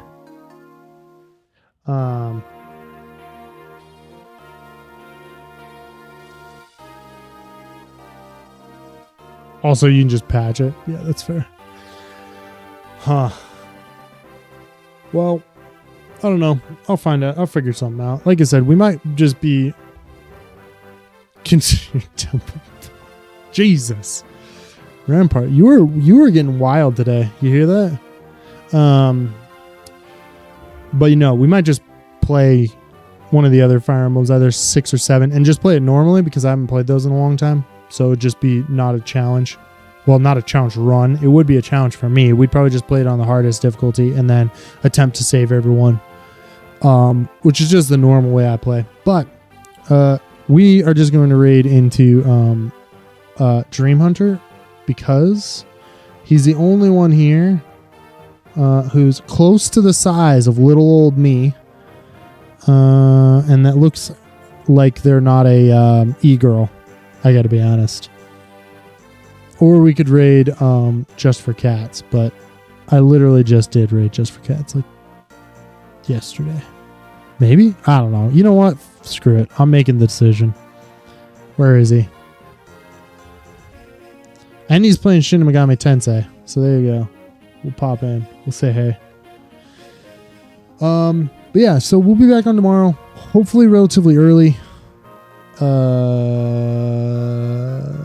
Probably less than 12 hours from now, ideally. Hopefully. Thanks for hanging out, guys. I appreciate it. I don't know. Stay tuned for more, I guess. I hope you have a lovely, lovely rest of your night. I hope your Christmas was excellent. And I'll catch you guys tomorrow. Have a lovely, lovely time. Bye.